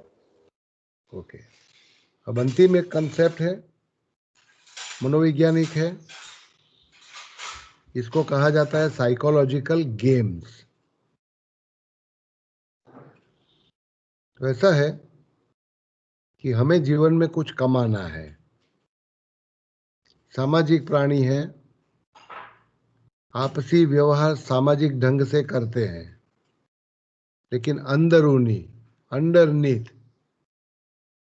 हम इसी व्यवहार के दरमियान लागनियों का भी आदान प्रदान करते हैं। माता पिता और बच्चे के बीच व्यवहार किया जाता है। बचपन में बच्चा भूखा होता है, माँ दूध पिलाती है। बच्चा नींद में है, माँ सुलाती है। जितने भी व्यवहार पहले 4 सालों में किए जाते हैं, उस व्यवहार के दरमियान हर बच्चा चाहता है माँ बाप का प्यार, स्वीकार, आदर और सत्कार, है ना, लव, एक्सेप्टेंस, रिस्पेक्ट, ये बच्चे को चाहिए। अब इसी उम्मीद में हर बच्चा बचपन के प्रथम 4 साल बिताता है, 3 या 4 साल। उस दरमियान माता पिता जो वर्तन व्यवहार करेंगे उससे उसकी आवश्यकता पूरी होगी या नहीं होगी, उसको प्यार मिलेगा, प्यार नहीं मिलेगा, स्वीकार मिलेगा, स्वीकार नहीं मिलेगा, सत्कार किया जाएगा, सत्कार नहीं किया जाएगा, तो उसकी लागणी या तो संतोषी जाएगी या नहीं संतोषी जाएगी। इस समय हम बड़े हो चुके, परिपक्व हो चुके, मैच्योर इंसान बन चुके, आपसी व्यवहार करते हैं। इस व्यवहार में भी हम यही चाहते हैं, प्यार चाहते हैं एक दूसरे से, प्यार अवतरण चिन्ह में रहेगा, आदर सत्कार एक दूसरे का चाहते हैं, मान्यता चाहते हैं, ये सब हम चाहते हैं। अब ये मिल सकता है, नहीं भी मिल सकता व्यवहार में। जैसे कि मैं जिस ऑफिस में काम करता हूँ, इस ऑफिस में मेरे बॉस है, वो मेरे पास काम जरूर कराते हैं, लेकिन वो गधे की तरह मेरे पास काम कराते हैं, लेकिन वो मुझे रिस्पेक्ट नहीं करते, मेरे को प्यार नहीं करते, मेरी आवश्यकताओं पर ध्यान नहीं रखते।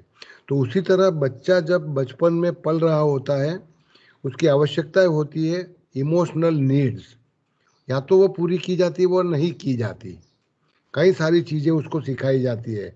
तो प्यार चाहिए लेकिन प्यार दिया नहीं जाता। तो बच्चे को चलाना है अब बिना प्यार के, तो क्या करेगा? तो प्यार के बदले में वो एक एक सब्स्टिट्यूशन फीलिंग लेके आएगा, सब्स्टिट्यूशन फीलिंग, है ना। क्या करेगा? प्यार के बदले में वो तिरस्कार से चलाना सीख लेगा। तो अब मुझे तिरस्कार चाहिए जीवन भर, है ना।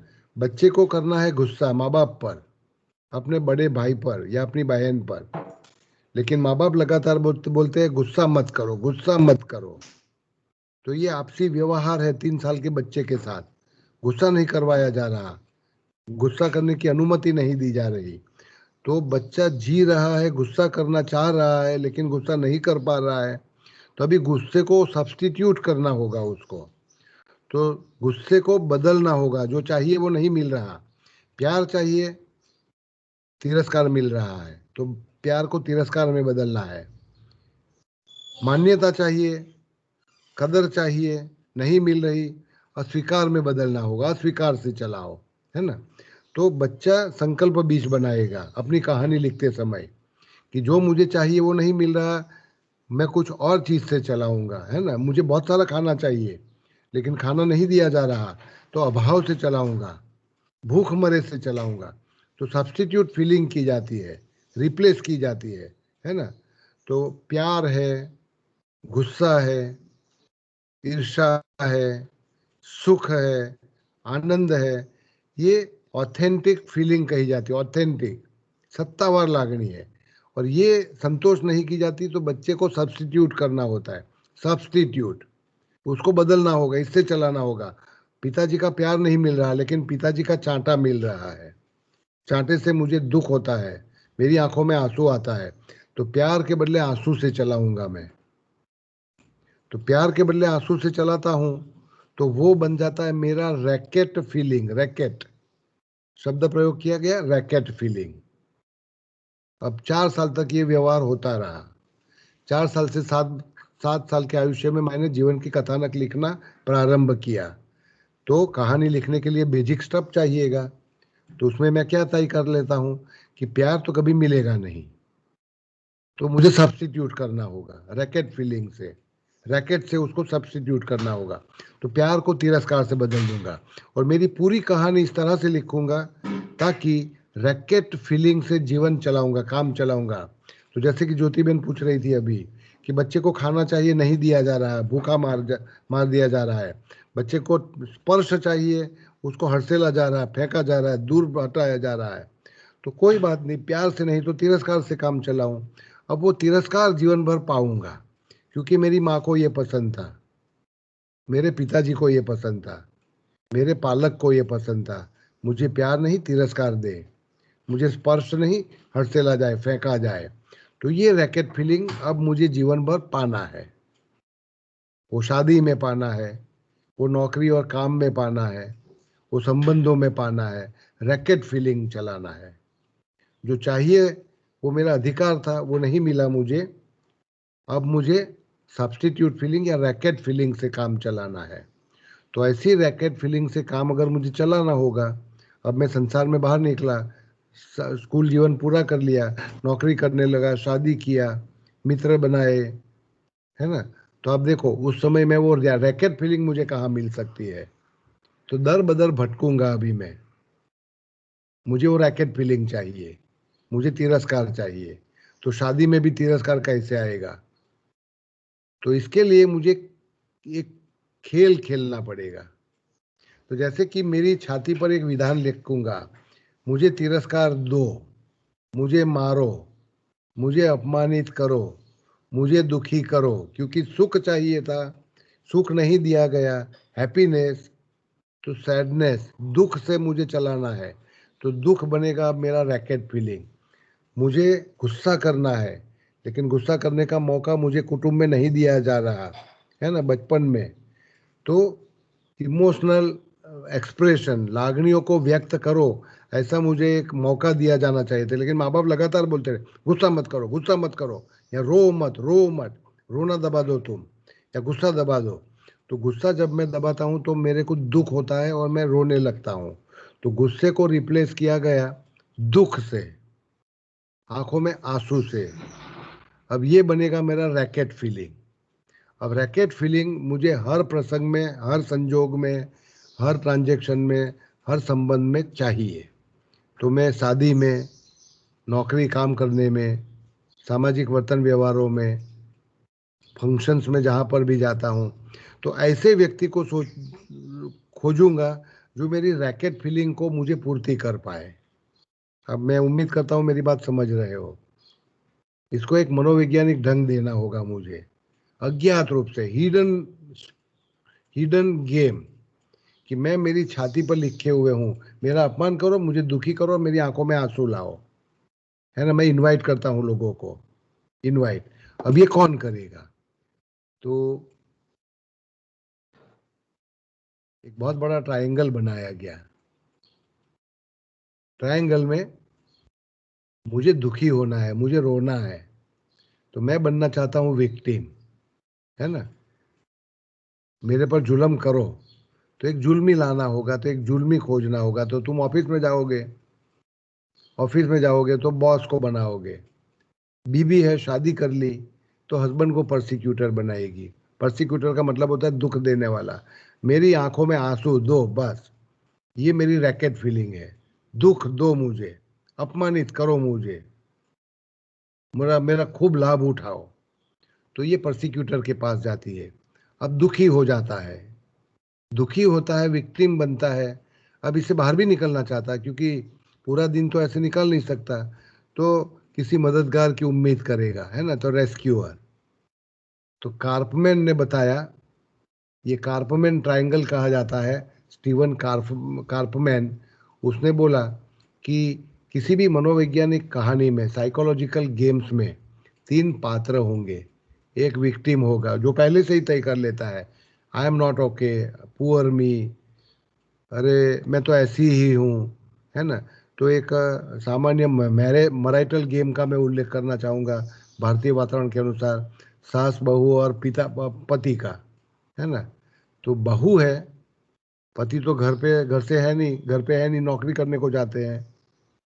तो घर पे बहू है, सास से दिन भर झगड़ती रहती है। तो सास बनेगी परसिक्यूटर, है ना, जल्लाद, दुख देने वाली, आंख में आंसू लाने वाली। और बहू बनेगी विक्टिम। अब ये साइकोलॉजिकल गेम में एक और एंगल बाकी रहा, एक और पात्र चाहिए। तो वो पात्र कौन होगा? जैसे ही मियाँ शाम को वापस घर आएंगे तो बताया जाएगा, तुम्हारी माँ ने मेरे साथ ये ताल्लुक किया, है ना। तो करते ही हस्बैंड को लगेगा कि मैं कैसे अपनी बीबी का बचाव करूं, तो ये अपनी माँ को झगड़ने को जाएंगे। अब ट्रायंगल पूरा हो गया।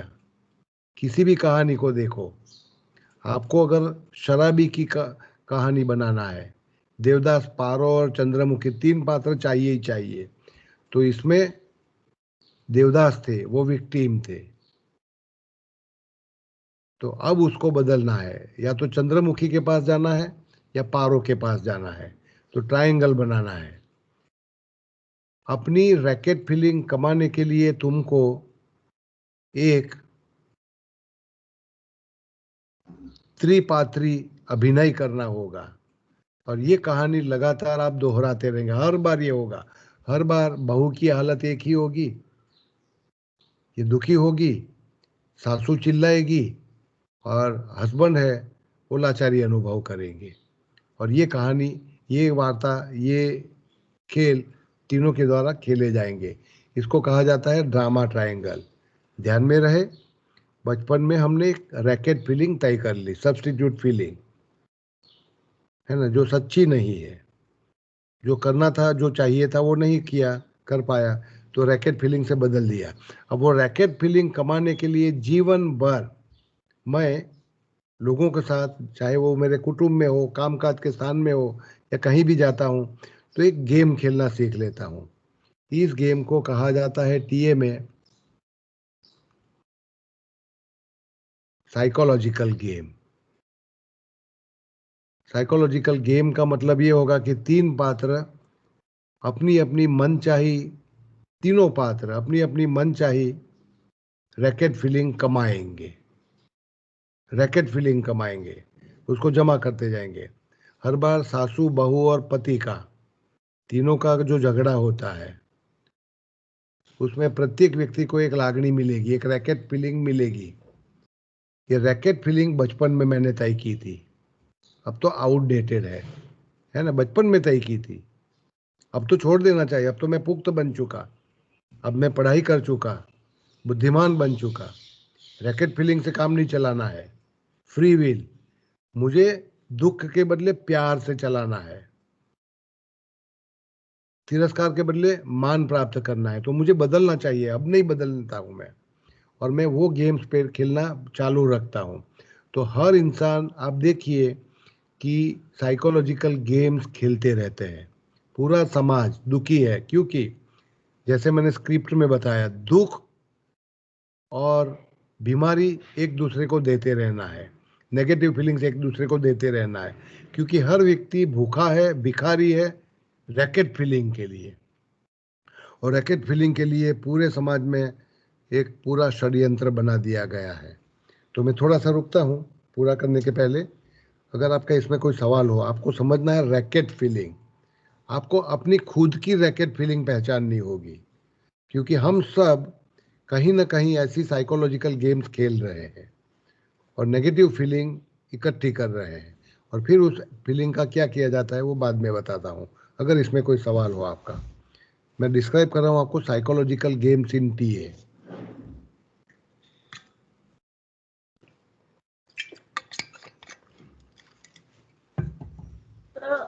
रैकेट फीलिंग का जो हम बात कर रहे हैं, रैकेट फीलिंग, फरी बोलो जरा, आवाज बराबर नहीं आ रही हो। हाँ, मैं ये बोल रही हूँ कि रैकेट की कुछ आवाज गूंज, अभी भी आवाज ठीक से नहीं आई। एक बार माइक्रोफोन ऑफ करके फिर ऑन करके बोलिए ना दोबारा। सर रैकेट फीलिंग हमेशा नेगेटिव के लिए होता है? हाँ, जनरली क्योंकि हम सकारात्मकता के लिए संसार में आए, प्यार के लिए आए, मान्यता के लिए आए, स्वीकार के लिए आए, कदर एप्रिसिएशन के लिए आए। ये तो हमारी पहली प्राथमिक मानसिक जरूरतें हैं, है ना, साइकोलॉजिकल हंगर, जिसका मैं चर्चा कर चुका हूँ। अब वो नहीं मिलेगा तो आपको रिप्लेस करना है। तो दुख के बदले सुख तो हो सकता नहीं ना, है ना, रैकेट फीलिंग। क्योंकि अगर सुख पाना है, वो तो समाज का ढंग होना चाहिए, मेरा अधिकार है, मुझे सुख चाहिए, प्यार चाहिए, वो तो हर एक को नियम से मिलना चाहिए। वो नहीं मिल रहा है, इसलिए मुझे रैकेट फीलिंग की जरूरत पड़ी। तो जो सैडिस्टिक जोन में, जैसे कई हम we come across people who are always into a sadistic zone, तो वो ये ड्रामा ट्रायंगल में हमेशा वो ट्रैप्ड रहते हैं, हम ऐसा मान सकते वो हैं? ट्रैप मतलब में फंसे, दुखी होना है बस, और दुखी रहना है, चेहरे पर से दुख मिटना नहीं चाहिए। वो लेकर के वो हर जगह जाएंगे, हर जगह अपमानित होके आएंगे, आंख में आंसू लेके वापस आएंगे, है ना। तो ये साइकोलॉजिकल गेम का एक हिस्सा है उनके, क्योंकि उनको जीवन कहाँ ले जाना है, तो आपत्ति में ले जाना है, बीमारी में ले जाना है और मृत्यु में ले जाना है। स्क्रिप्ट में लिखा है ना, दुखी होकर मरना है। तो मरने के लिए दुख चाहिएगा, जितना दुख ज्यादा इकट्ठा करूंगा, बीमारी जल्दी आएगी और मैं जल्दी मरूंगा। तो ये स्क्रिप्ट, इस स्क्रिप्ट को पूरी करने के लिए, है ना, to further this life script. देखो आप, एक स्क्रिप्ट लिखी हुई है बीमारी की, मृत्यु की, दुख की, है ना, निष्फलता की। जो स्क्रिप्ट लिख चुका उसके लिए मुझे वो रैकेट फीलिंग चाहिए, क्योंकि आपको याद करना है कि बेसिक स्टफ उपयोग क्या किया मैंने, दुख का स्टफ उपयोग किया कहानी लिखने को, तो दुख ही चाहिए अभी, तो इसको कहेंगे हम रैकेट फीलिंग। रैकेट फीलिंग से ही साइकोलॉजिकल गेम्स बनती है, पॉजिटिव फीलिंग से कभी नहीं बनती। सिंपैथी गेनर, लाइक वो फिर थ्रू आउट हो रहता है कि हमको सिंपैथी चाहिए या वो सिंपैथी जोन में चले जाते हैं। वो racket feeling, sympathy racket feeling. जैसे कि मैं किसी महिला से अभी काउंसलिंग कर रहा था, तो उनके पिताजी का बहुत जब वो टीनेजर थी तब उनके पिताजी का मृत्यु हुआ। पिताजी उनको बहुत मान देते थे, प्यार करते थे, ध्यान रखते थे उनका छोटी मोटी बातों में। अब एकाएक पिताजी का मृत्यु होने के बाद तुरंत उनका शादी कर रचाया गया, बहुत छोटी उम्र में।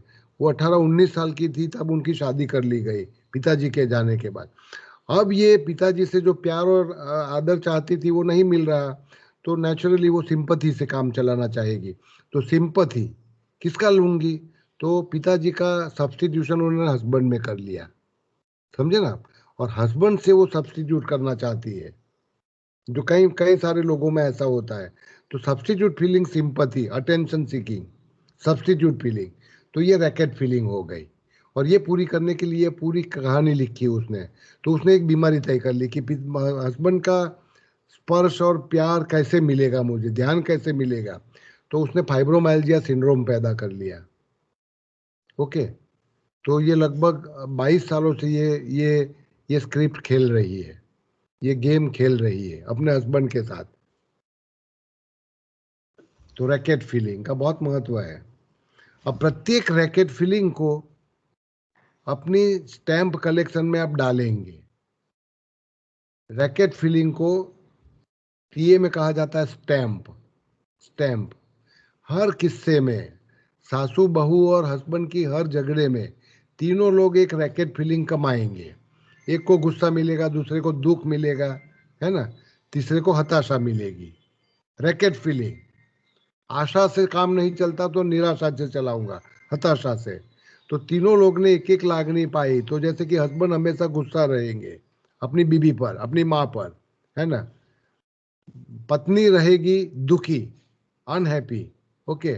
और सासू को भी एक रैकेट फीलिंग मिलेगी।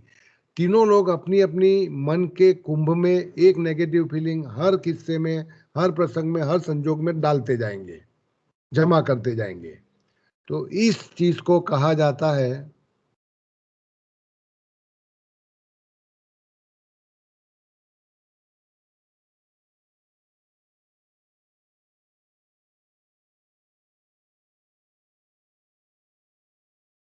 उस चीज को कहा जाता है स्टैंप ट्रेडिंग।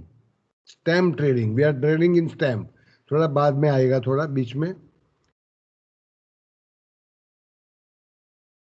सर यहाँ पे क्वेश्चन था कि हम लोग, क्या हर व्यक्ति किसी न किसी रोल में होता है, क्योंकि मुझे ऐसा लगता है कि बहुत पॉजिटिव होने के बावजूद भी हम सब में कुछ न कुछ एक लाइफ स्क्रिप्ट में कहीं ना कहीं नेगेटिविटी बहुत पॉजिटिव होने के बाद भी होती है, नेचुरल फिनोमिनन में भी। तो ऐसा जरूरी नहीं है कि विक्टिम ही हो, लेकिन ऐसा होता है कि उसका इस तरह से बिल्टअप हो गया कि वो या तो रेस्क्यूअर ही होता है या प्रोसिक्यूट, ऑलवेज वो रेस्क्यूअर ही प्ले करेगा लाइफ में। नहीं आया, मैं इसी चर्चा पर आ रहा था कि 3 पात्र तय कर लिए। जैसे कि मैरिज गेम में आप लीजिए कि बहू ने तय कर लिया मैं विक्टिम हूँ, आज सास ने मेरे साथ ये गलत वर्तन किया, तो सास बनी प्रोसिक्यूटर। ओके, कहानी गेम शुरू हुई। अब ये अपनी छाती पर लिखेगी I want to play a game, join me. Okay, अब ये किसको ज्वाइन करने को बोलेगी? जैसे ही शाम को हस्बैंड घर पे आएंगे नौकरी से, उसको बोलेंगे तुम्हारी माँ ने मेरे साथ ये गलत व्यवहार किया, तुम तो कुछ करते नहीं, तुमको कोई पड़ी नहीं, तुम अपनी नौकरी से बाहर नहीं आते, तुम कमाने में पड़े हुए हो, धंधे में पड़े हुए हो। तो विक्टिम ने रेस्क्यूअर हस्बैंड को बोला कि तुम कुछ काम के नहीं, तुम मेरी देखते नहीं, तुम मेरा ध्यान नहीं रखते, तुम अपनी माँ को कुछ कहते नहीं। तो 3 पात्र तय कर लिए गए। अब तीनों के बीच साइकोलॉजिकल गेम शुरुआत हो जाएगी। लेकिन बहू बनी है विक्टिम, हस्बैंड को बनाया गया रेस्क्यूअर, सास को बनाई गई प्रोसिक्यूटर। अब क्या किया जाए कि खेलते खेलते खेलते पात्र बदले जाएंगे।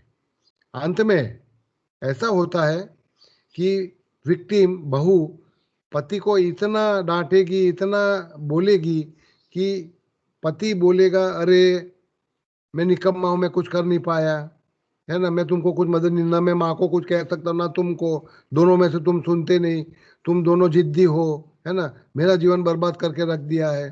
तो अब ये बने विक्टिम, है ना।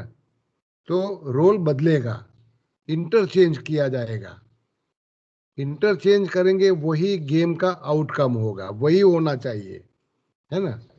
तो रोल बदलेंगे, आप देखेंगे कि अब रोल बदल दिया गया।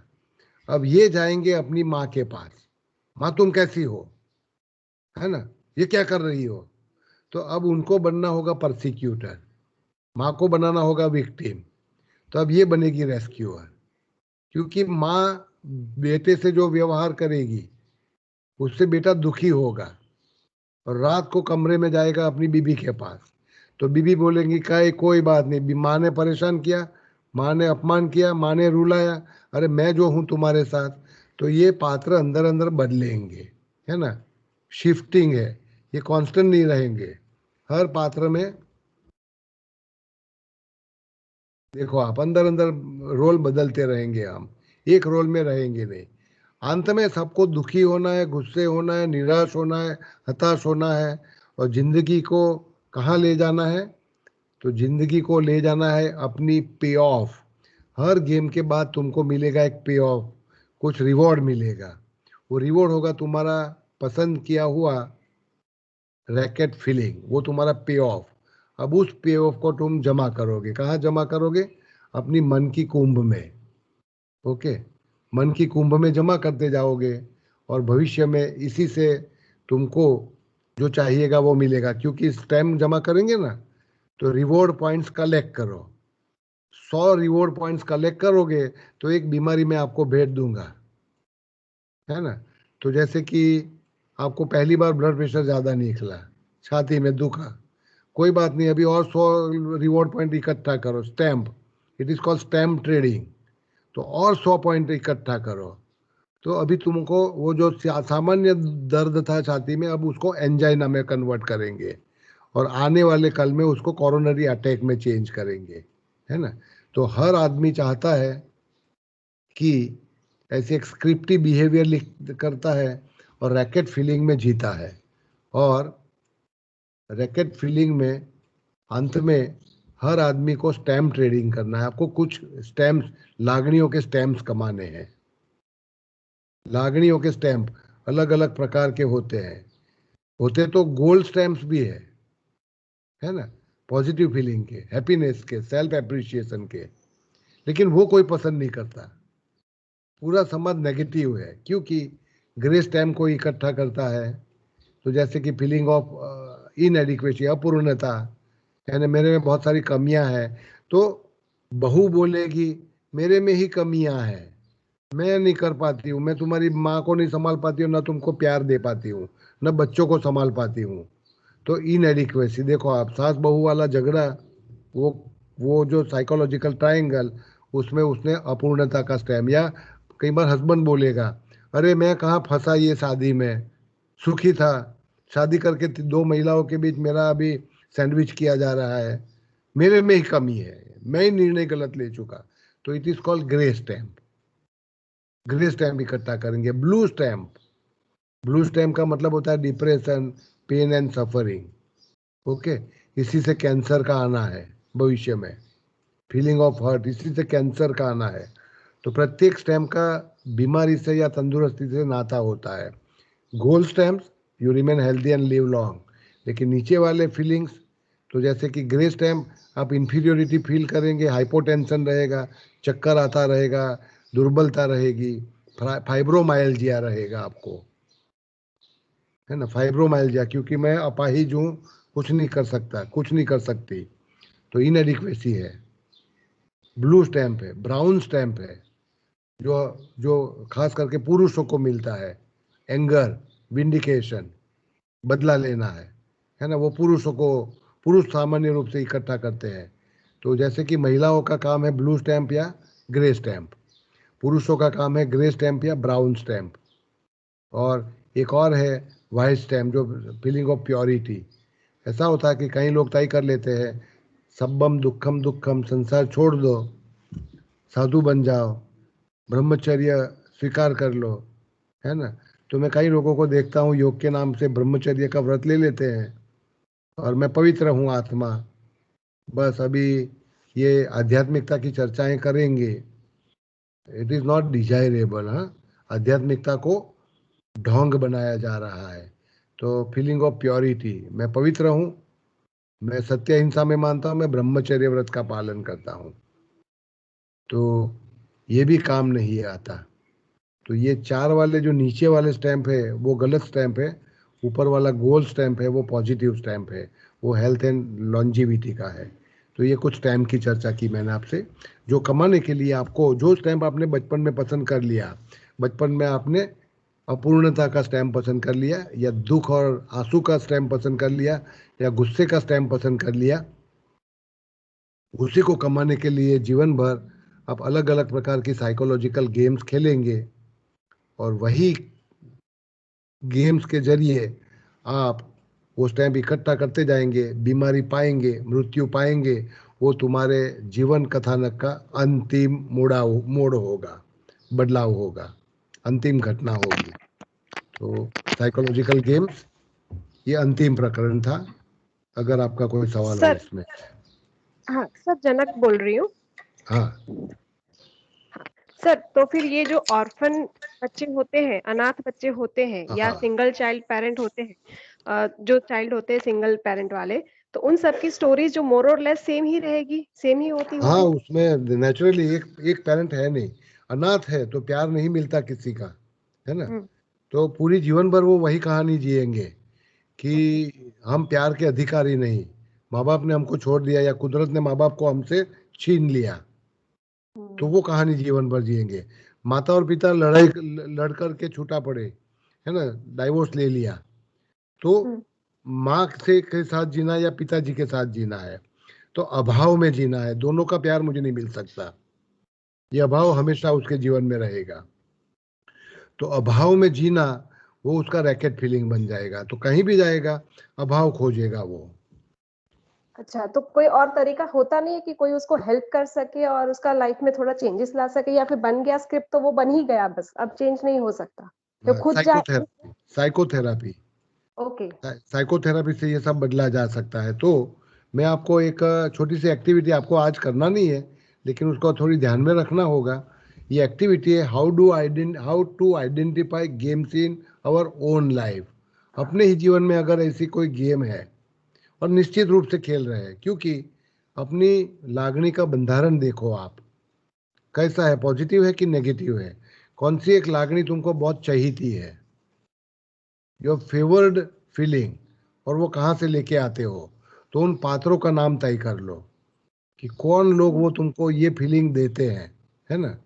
तो उस लागणी को कमाने के लिए तुमको एक ही रमत, एक ही खेल, जो देखो क्रिकेट खेलने वाला हमेशा क्रिकेट ही खेलता है, गोल्फ खेलने वाला गोल्फ खेलता है, टेनिस खेलने वाला टेनिस खेलता है। आपको बदलने का कोई अधिकार नहीं, आपकी तालीम क्रिकेट में है तो क्रिकेट ही खेलो। उसी तरह अलग अलग प्रकार की साइकोलॉजिकल गेम्स, उसके नाम नहीं बताए मैंने आपको, बहुत सारी गेम्स है उसमें। अल्कोहलिक गेम है, you son of A beach game है, ऐसी बहुत सारी गेम्स है। Look what you made me do, तो अलग अलग नाम से पहचानी गई। कोई भी एक गेम आप पसंद करोगे और वही हमेशा खेलते रहोगे, वही तुम्हारी करेंसी हो जाएगी, स्टैम्प ट्रेडिंग हो जाएगी, रैकेट फीलिंग हो जाएगी। तो ये 8 सवालों का जवाब देते देते आपको पता चलेगा कि आप अपने जीवन में कौन सी गेम लगातार खेलते रहे हो। तो एक ही गेम खेलते हो, what keeps occurring to me again and again.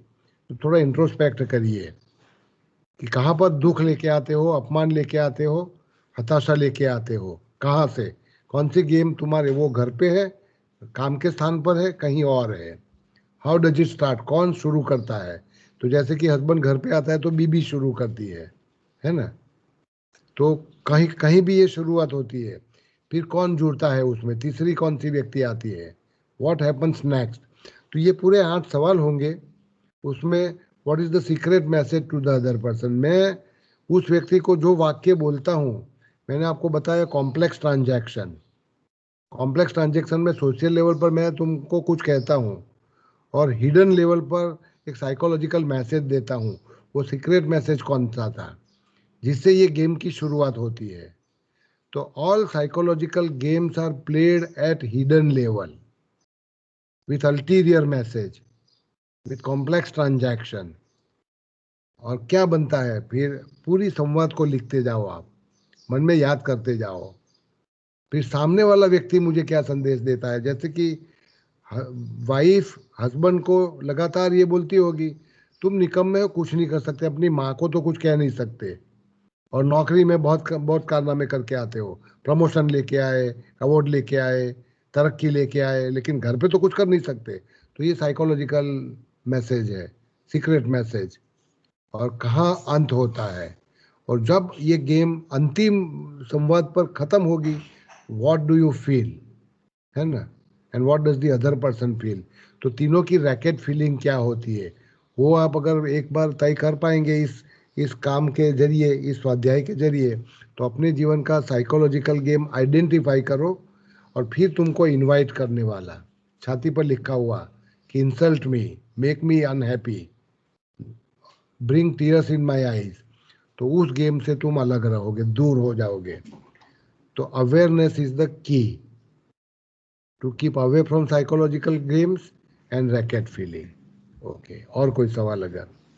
And Kiran bhai, again it depends on individual choice to opt for free will and opt use for it. Free will, yes. Yeah, right, मैं इसका हिस्सा बनना नहीं चाहूंगा, right. मैं इससे मुक्त I, होना चाहता हूँ, free will. right. I came across a case where one boy was brought up in a orphanage, and okay, then he became a doctor, and he made also he made others also to be good professionals from the same orphanage. So this is something you can change the game, हाँ हाँ। तो right? जैसे कि मैं दिलीप साहब का उदाहरण कह रहा था आपको कि वो कभी भी अपना डायलॉग बदलवा देते थे, जी, है ना। वो कहते थे कि मेरे हाथ में है कहानी, वो कथानक लिखने वाला नहीं तय करेगा, मैं तय करूंगा। तो फ्री विल। right. तो टीए आपको सिखाता है ऑटोनॉमी, स्वतंत्रता, फ्री विल। अपनी इच्छा से आप अपना जीवन बदल सकते हो। तो टीए के कुछ संदेश आपको लिखे हुए हैं इधर, जो अपने जीवन में उतारने लायक है। टीए की हर किताब में ये लिखे जाते हैं, कैरी होम मैसेजेस। ये वार्तालाप हमारा काफी महीनों तक चला। अगर आपके कोई सवाल होंगे तो मैं जवाब दूंगा पूरा करने के पहले। आपका मैं शुक्रिया अदा करता हूं, क्योंकि आपके जरिए टीए को मैंने नए अंदाज से, नई नज़रिए से दोबारा सीखा और दोबारा तैयार किया। मेरी कुछ कमियां भी रही, क्योंकि वर्चुअल मीडियम था, प्रत्यक्ष होते तो बहुत सारा और कर सकते थे, लेकिन भविष्य में जब कोरोना का काल खत्म हो जाएगा तो टीए का कुछ एडवांस एक आध दिवस का वर्कशॉप कहीं बैठ के करेंगे। तो अगर आपका Yes, कोई Kiran सवाल bhai, रहता please, है। please think of it. It नहीं would नहीं, मैं really सोच help. रहा हूँ, Yeah, नहीं, एक वर्कशॉप करेंगे साथ में मिल करके और मीनिंगफुल बनाएंगे। तो ये संदेश जो आपको दे रहा हूँ इसमें, इसको आप खास पढ़ लीजिएगा। और इसके बाद में कुछ किताबें बता रहा हूँ जो पढ़ने लायक है।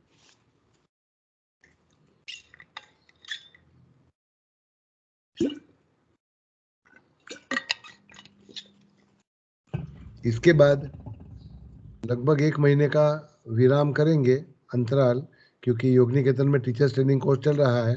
उसका अंतिम महीना मार्च महीना कल से शुरू होगा, उसमें थोड़ी मेरी जिम्मेवारी रहेगी। मैं सोच रहा हूँ 2-3 विषय है मेरे पास, लेकिन अप्रैल के महीने से शायद उपनिषदों की अभ्यास के स्तर पर, विद्यार्थी के स्तर पर हम अभ्यास करेंगे, ऐसा मैं सोच रहा हूँ। सभी 12 मुख्य उपनिषद के प्रमुख प्रमुख सिद्धांतों को जीवन में कैसे उतारा जाए, अध्यात्म को बाहर निकालकर, और आम आदमी मैं और आप उपनिषदों को कैसे सीख सकते हैं। तो लगभग 12 उपनिषदों का मैंने अपने आप खुद से जो अभ्यास किया हो, या तो उसका चर्चा कर सकता हूँ, या भगवत गीता पर चर्चा कर सकते हैं, या तीसरा एक आध विषय और भी मैं सोच रहा हूँ, वो है एडवर्ड डी बोनो का लेटरल थिंकिंग पर। तो अलग अलग विषय है, मैं सोच रहा हूँ कि या उपनिषद या भगवत गीता या लेटरल थिंकिंग या कोई और विषय। तो कुछ किताबें मैं आपको बता रहा हूँ जो मेरे पास बहुत सारी है, 10 से भी ज़्यादा, लेकिन 4 किताबें यहाँ लिखी हुई है। आप अपना आगे का अभ्यास टीए का इन किताबों के जरिए कर सकते हो। इन सब की ई कॉपी भी उपलब्ध है। तो टीए का चर्चा आज पूर्ण करेंगे। इधर एक छोटी सी चीज छोड़ दी है जो एडवांस वर्कशॉप में करेंगे, उसको बनाएंगे फैमिली वर्कशॉप। क्योंकि लगातार मेरा ये निवेदन रहा कि कुटुंब में जो माहौल दिया जाता है, तैयार किया जाता है, उसी पर बच्चे के भाग्य का निर्माण होता है। तो हम अच्छे माता पिता कैसे बने, अच्छे मित्र कैसे बने, अच्छे सहकर्मचारी कैसे बने, अच्छे नाते कैसे निभाए, ताकि लोगों के जीवन में हम गोल्डन स्टैंप दे सके, ब्लू, ग्रे, वाइट इत्यादि नहीं। तो उसके लिए मैं सोच रहा हूँ कि एक फैमिली वर्कशॉप करेंगे। हस्बैंड एंड वाइफ भी आ सके या अकेले भी आओ, और लेकिन एक वर्कशॉप में 1 डे का करना चाहूँगा भविष्य में। वो वाला थीम मैंने छोड़ दिया है जानबूझ करके इधर। और आप सबका मैं शुक्रिया अदा करता हूँ और यहाँ विराम करता हूँ। Thank you so much sir. आपने टीए को इतना एक्सटेंसिवली इतने सारे एपिसोड्स में उसको हम बोलेंगे लिया, एक सीरीज ऑफ डिस्कशन में, तो उससे बहुत हेल्प मिली है। और सर जिस तरह से आपने भगवत गीता के लिए कहा है, अगर आप भगवत गीता को ले तो बहुत अच्छा है, क्योंकि मुझे लगता है हम जो भी कुछ सीखते हैं उसमें सारांश आ जाता है, और हम लोग उससे, हमारा वो ग्रंथ होने के बावजूद भी हम उससे पूरी तरह से वाकिफ नहीं है। वो भगवत गीता का मैं चाहता हूँ कि आध्यात्मिक रूप से नहीं, व्यवहारू जीवन में, व्यक्तिगत जीवन में जी अच्छी किताब को मार्गदर्शक किताब बना करके कैसे जीवन में उपयोग कर सकते हो उसका, जी उस सर, ढंग से मैं चर्चा करना चाहूँगा। इंटरप्रिटेशन से सर, वो regional religion point of view से नहीं, लेकिन उसका जो हमारे प्रैक्टिकल में हम उसको कैसे अप्लाई करते हैं। हाँ जरूर। Thank you so much sir, आपने इतना टाइम हम लोगों को दिया है। और कोरोना काल कहाँ चला गया आपके साथ हमें पता नहीं चला। थ्रू आउट पॉजिटिविटी आपने स्प्रेड की है हमारे सबके साथ और टाइम दिए। Thank you so much sir. Thank you sir ઉપનિષદનો શું સબ્જેક્ટ આવે છે? ઉપનિષદનો શું ઉપનિષદમાં ઉપનિષદના 12 ઉપનિષદો છે, જી એનો એક સંગ્રહિત સાર બનાવીએ. જી, સંગ્રહિત જી. એટલે દરેક ઉપનિષદ જુદું જુદું નહીં લેવાનું, જી પણ એક આપણે ક્રોનોલોજી બનાવીએ, એક જી સિક્વન્સ બનાવીએ, જી અને ઉપનિષદોના 12 ઉપનિષદોના આધારે જી તમે સ્વનું અને જગતનું શું મૂલ્યાંકન કરો કરેક્ટ અને કેવું ચિત્રણ તૈયાર કરો, કરેક્ટ અને એને તમારા વ્યવહારુ જીવનમાં કેવી રીતે ઉતારી શકો. Right sir. બરાબર? એવું એક હું એને સ્પિરિચ્યુઅલ મોડેલ નહીં, કેમ કે હા હું આધ્યાત્મિકતા સાથે બહુ સંમત નથી. જી મારા આ પોતાના પ્રેક્ટિકાલિટીમાં જવાનું છે. પણ વ્યવહારુ, દાખલા તરીકે હું એક કરેક્ટ ટીએ નું પુસ્તક વાંચ્યું તો એ જી આધ્યાત્મિક છે, મનોવિજ્ઞાન છે, એવું જાણ્યા વગર જી હું એને મારા જીવનમાં શીખીને સી રીતે ઉતારી શકું અને રાઈટ મારા સર. જીવનને હું ગુણવત્તાસભર બનાવી શકું. જી એવું મારા જેવી વ્યક્તિ ઉપનિષદોના સામાન્ય સિદ્ધાંતોને શીખીને પ્રેક્ટિકલ થઈ શકે. પોતાના જીવનને ઉન્નત રીતે બનાવી શકે, જી એવો જી એક પ્રયાસ મારી કરવાની ઈચ્છા છે. Right sir. હા, right. Thank you very much sir. તો એવું બની શકે કે પહેલા જી ઉપનિષદો લઈશું, પછી જી જી ભગવદ ગીતા, એટલા માટે કે હા 12 ઉપનિષદોમાંથી જ ભગવદ ગીતા આવેલી છે. કરેક્ટ તો પહેલા કરેક્ટ. ઉપનિષદ અને પછી ભગવદ ગીતાની ચર્ચા કરીશું. હા એટલે બેઝ આખો આપણને પરફેક્ટ મળી રહે જરૂર. ઉપનિષદનો. હાજી, જી જી જી જી ઓનગોઈંગ બની શકે કે એકાદ વર્ષ ચાલનારો કાર્યક્રમ બની જશે. જી જી બરાબર છે. હા, રાઈટ સર. અને thank you very notebook much. લઈને બેસવાનું રહેશે. હા એટલા માટે ચોક્કસ. નોટબુક લઈને રાઈટ. એટલા માટે કે આપણે હા એને અભ્યાસનો વિષય બનાવીએ. જી જી અને એનાથી શીખતા જઈએ, જેમ ટીએ માં કર્યું આપણે. જી સર, ટીએ ની બધી પીડીએફ ને બધું મળી રહેશે ને? હા, મળી જશે, હું બધાને મોકલી આપીશ. હા, બરાબર છે, રાઈટ સર. મારે શેર કરવું છે બધા સાથે કઈ આપણે 31 ડિસેમ્બરના પત્ર લેખનની વાત કરી હતી, અને હું જ્યારે પોસ્ટ ઓફિસમાં ઇનલેન્ડ લેવા ગઈ, this is the inland which I took there, એ લોકોના એક્સપ્રેશન હું તમને કહું કે ઓહો આટલા વર્ષે કોઈએ આને માંગ્યું. તો આઈ તેમ કે અમારું આ યોગ નિકેતનનું અભિયાન છે ને અમે બધા યોગ નિકેતન થી જોડેલા છે, તો દે વર સો હેપી અબાઉટ ઇટ. ને મેં લીધા તો એ નોટબુક આ એવી વસ્તુ હતી કોઈ વખતે કે બધું થપ્પી પડી રહેતી હતી, એમને રજિસ્ટર ની અંદરથી કાઢ્યા ને hardly there were 10 to 15 only in that thing. તો અને જે મને ખુશી મળી છે એને લાવવાથી વર્ષો પછી લખવાથી આઈ felt so happy about it. I knew it should be done, but I couldn't do from these years. Thank you so much sir for that. And હું બધાને શેર કરીશ કે પ્લીઝ તમે જાઓ પોસ્ટ ઓફિસમાં, પોસ્ટકાર્ડ કે અંતરદેશ લઈ આવો, એન્ડ પ્લીઝ રાઇટ જે તમને તમારી માટે બહુ વેલ્યુ રાખે છે કે તમારા લાઈફમાં બહુ વેલ્યુ એડ કરે છે, એને તમે આ વોટ્સઅપ જરિયા નહીં, ઈમેલ જરિયા નહીં, બટ પોસ્ટકાર્ડ કે ઇનલેન્ડ થ્રુ લખો. You will experience the feeling what I experienced. It's a great feeling. It has been always a great feeling, but after years when I did, it gave me a lot of power, and thank you so much Kiran sir for that. Thank you so much. મેં તમને કહેલું મારું ઉદાહરણ કે વર્ષો પહેલા હું એમિટી school ભરૂચમાં એક આખા દિવસનો કાર્યક્રમ આપવા ગયેલો. ત્યાંના 100 શિક્ષકો, મોટાભાગની બહેનો, ભાઈઓ પણ હતા, એ બધાની સાથે આખો દિવસ ગાળ્યો. પછી હું પાછો આવી ગયો અને અલગ અલગ વિષયો પર જુદા જુદા વર્કશોપ કરેલા. હું નક્કી કરીને પણ નહીં ગયેલો કે મારે ત્યાં શું કરવાનું, અને શિક્ષક ત્યાંના પ્રિન્સિપાલે પણ નક્કી નહીં કરેલું કે મારી પાસે શું લાભ લેવાનો છે. અને એક્સટેમ્પોર જેમ બનતું ગયું એમ જુદા જુદા વર્કશોપ થતા ગયા આખા દિવસ. અને હું પછી ઘેરે આવ્યો અને અઠવાડિયા પછી મારા ઘેરે થોક બંધ પોસ્ટકાર્ડો આવવાના શરૂ થયા. આજે પણ બધા છે મારી પાસે. ક્યારેક આપણે પ્રત્યક્ષ મળીશું તો બધાને બતાવીશ. બહુ મોટી ઢગલી છે પોસ્ટકાર્ડ, નાના નાના. એટલા સરસ અક્ષરોમાં બહેનોએ, ભાઈઓએ પોતાના પ્રતિભાવો આપ્યા છે કે જ્યારે મને જરૂર લાગે ત્યારે હું એને ખોલું અને એમાંથી મને બહુ બળ મળે. તો પોસ્ટકાર્ડને જાળવી રાખજો, જીવતું રાખજો, ટેલિગ્રામની જેમ મરવા નહીં દેતા. Okay, thank you so much. આપણે છૂટા પડીએ અને હવે 1 મહિના પછી ફરી મળીશું. બાય. હરિઓમ સર, હરિઓમ. આ તમે જે મનીષા ત્રિપાઠી છું. હરિઓમ. આખું સેશન લીધું, એમાંથી તમે જે માનો છો એવું જ જીવન ઉપયોગી બહુ જ એટલે અમારા પેલું તમે જે ઈગોગ્રામ કરાવેલો ને એમાં ચેન્જ આવી ગયો. અરે બાપરે, ચાલો સારું. એ ફીલ થાય છે. ગુડ. જે નર્સરીમાં હતા ને જે ઈગોગ્રામ હતો અને અત્યારે ઈગોગ્રામ ફરી જો જોઈએ તો એમાં ચેન્જ લાગે છે.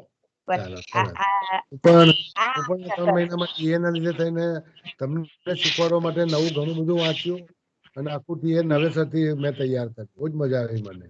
એટલે thank you very much sir. Thank you very much sir. બહુ પરિવર્તન રહ્યું છે. બધા આવજો. સતીશભાઈ હાજર છો કે રજા પર છો? હાજર છું સર. ચાલો પૂરું કરીએ ને. સંખ્યા ઓછી હતી પણ ચાલે, સારું છે, વાંધો નહીં. જો યોગ નિકેતન પર છું. ઓકે, પહોંચી ગયા એમ ને? હું 9:30 આવવાનું, 10:30 આવવાનું છું. ત્યાં સુધી રોકાજો બંને જણ. હા, તમે ને ભીખુભાઈ. વિનોબા ભાવે આશ્રમ જઈએ છે અત્યારે. હા, વિનોબા આશ્રમ જવાનું છે અત્યારે. અમારે હવે આપણે થિયોસોફીમાં બોલવાની છે એની તૈયારી બાકી જ છે સંપૂર્ણ. તો પહેલા તો એ તૈયાર કરી લો. જવાનું છે ને? હા, પછી તરત ભાગવાનું છે, એટલે બધું હજુ દોડાદોડી જ છે.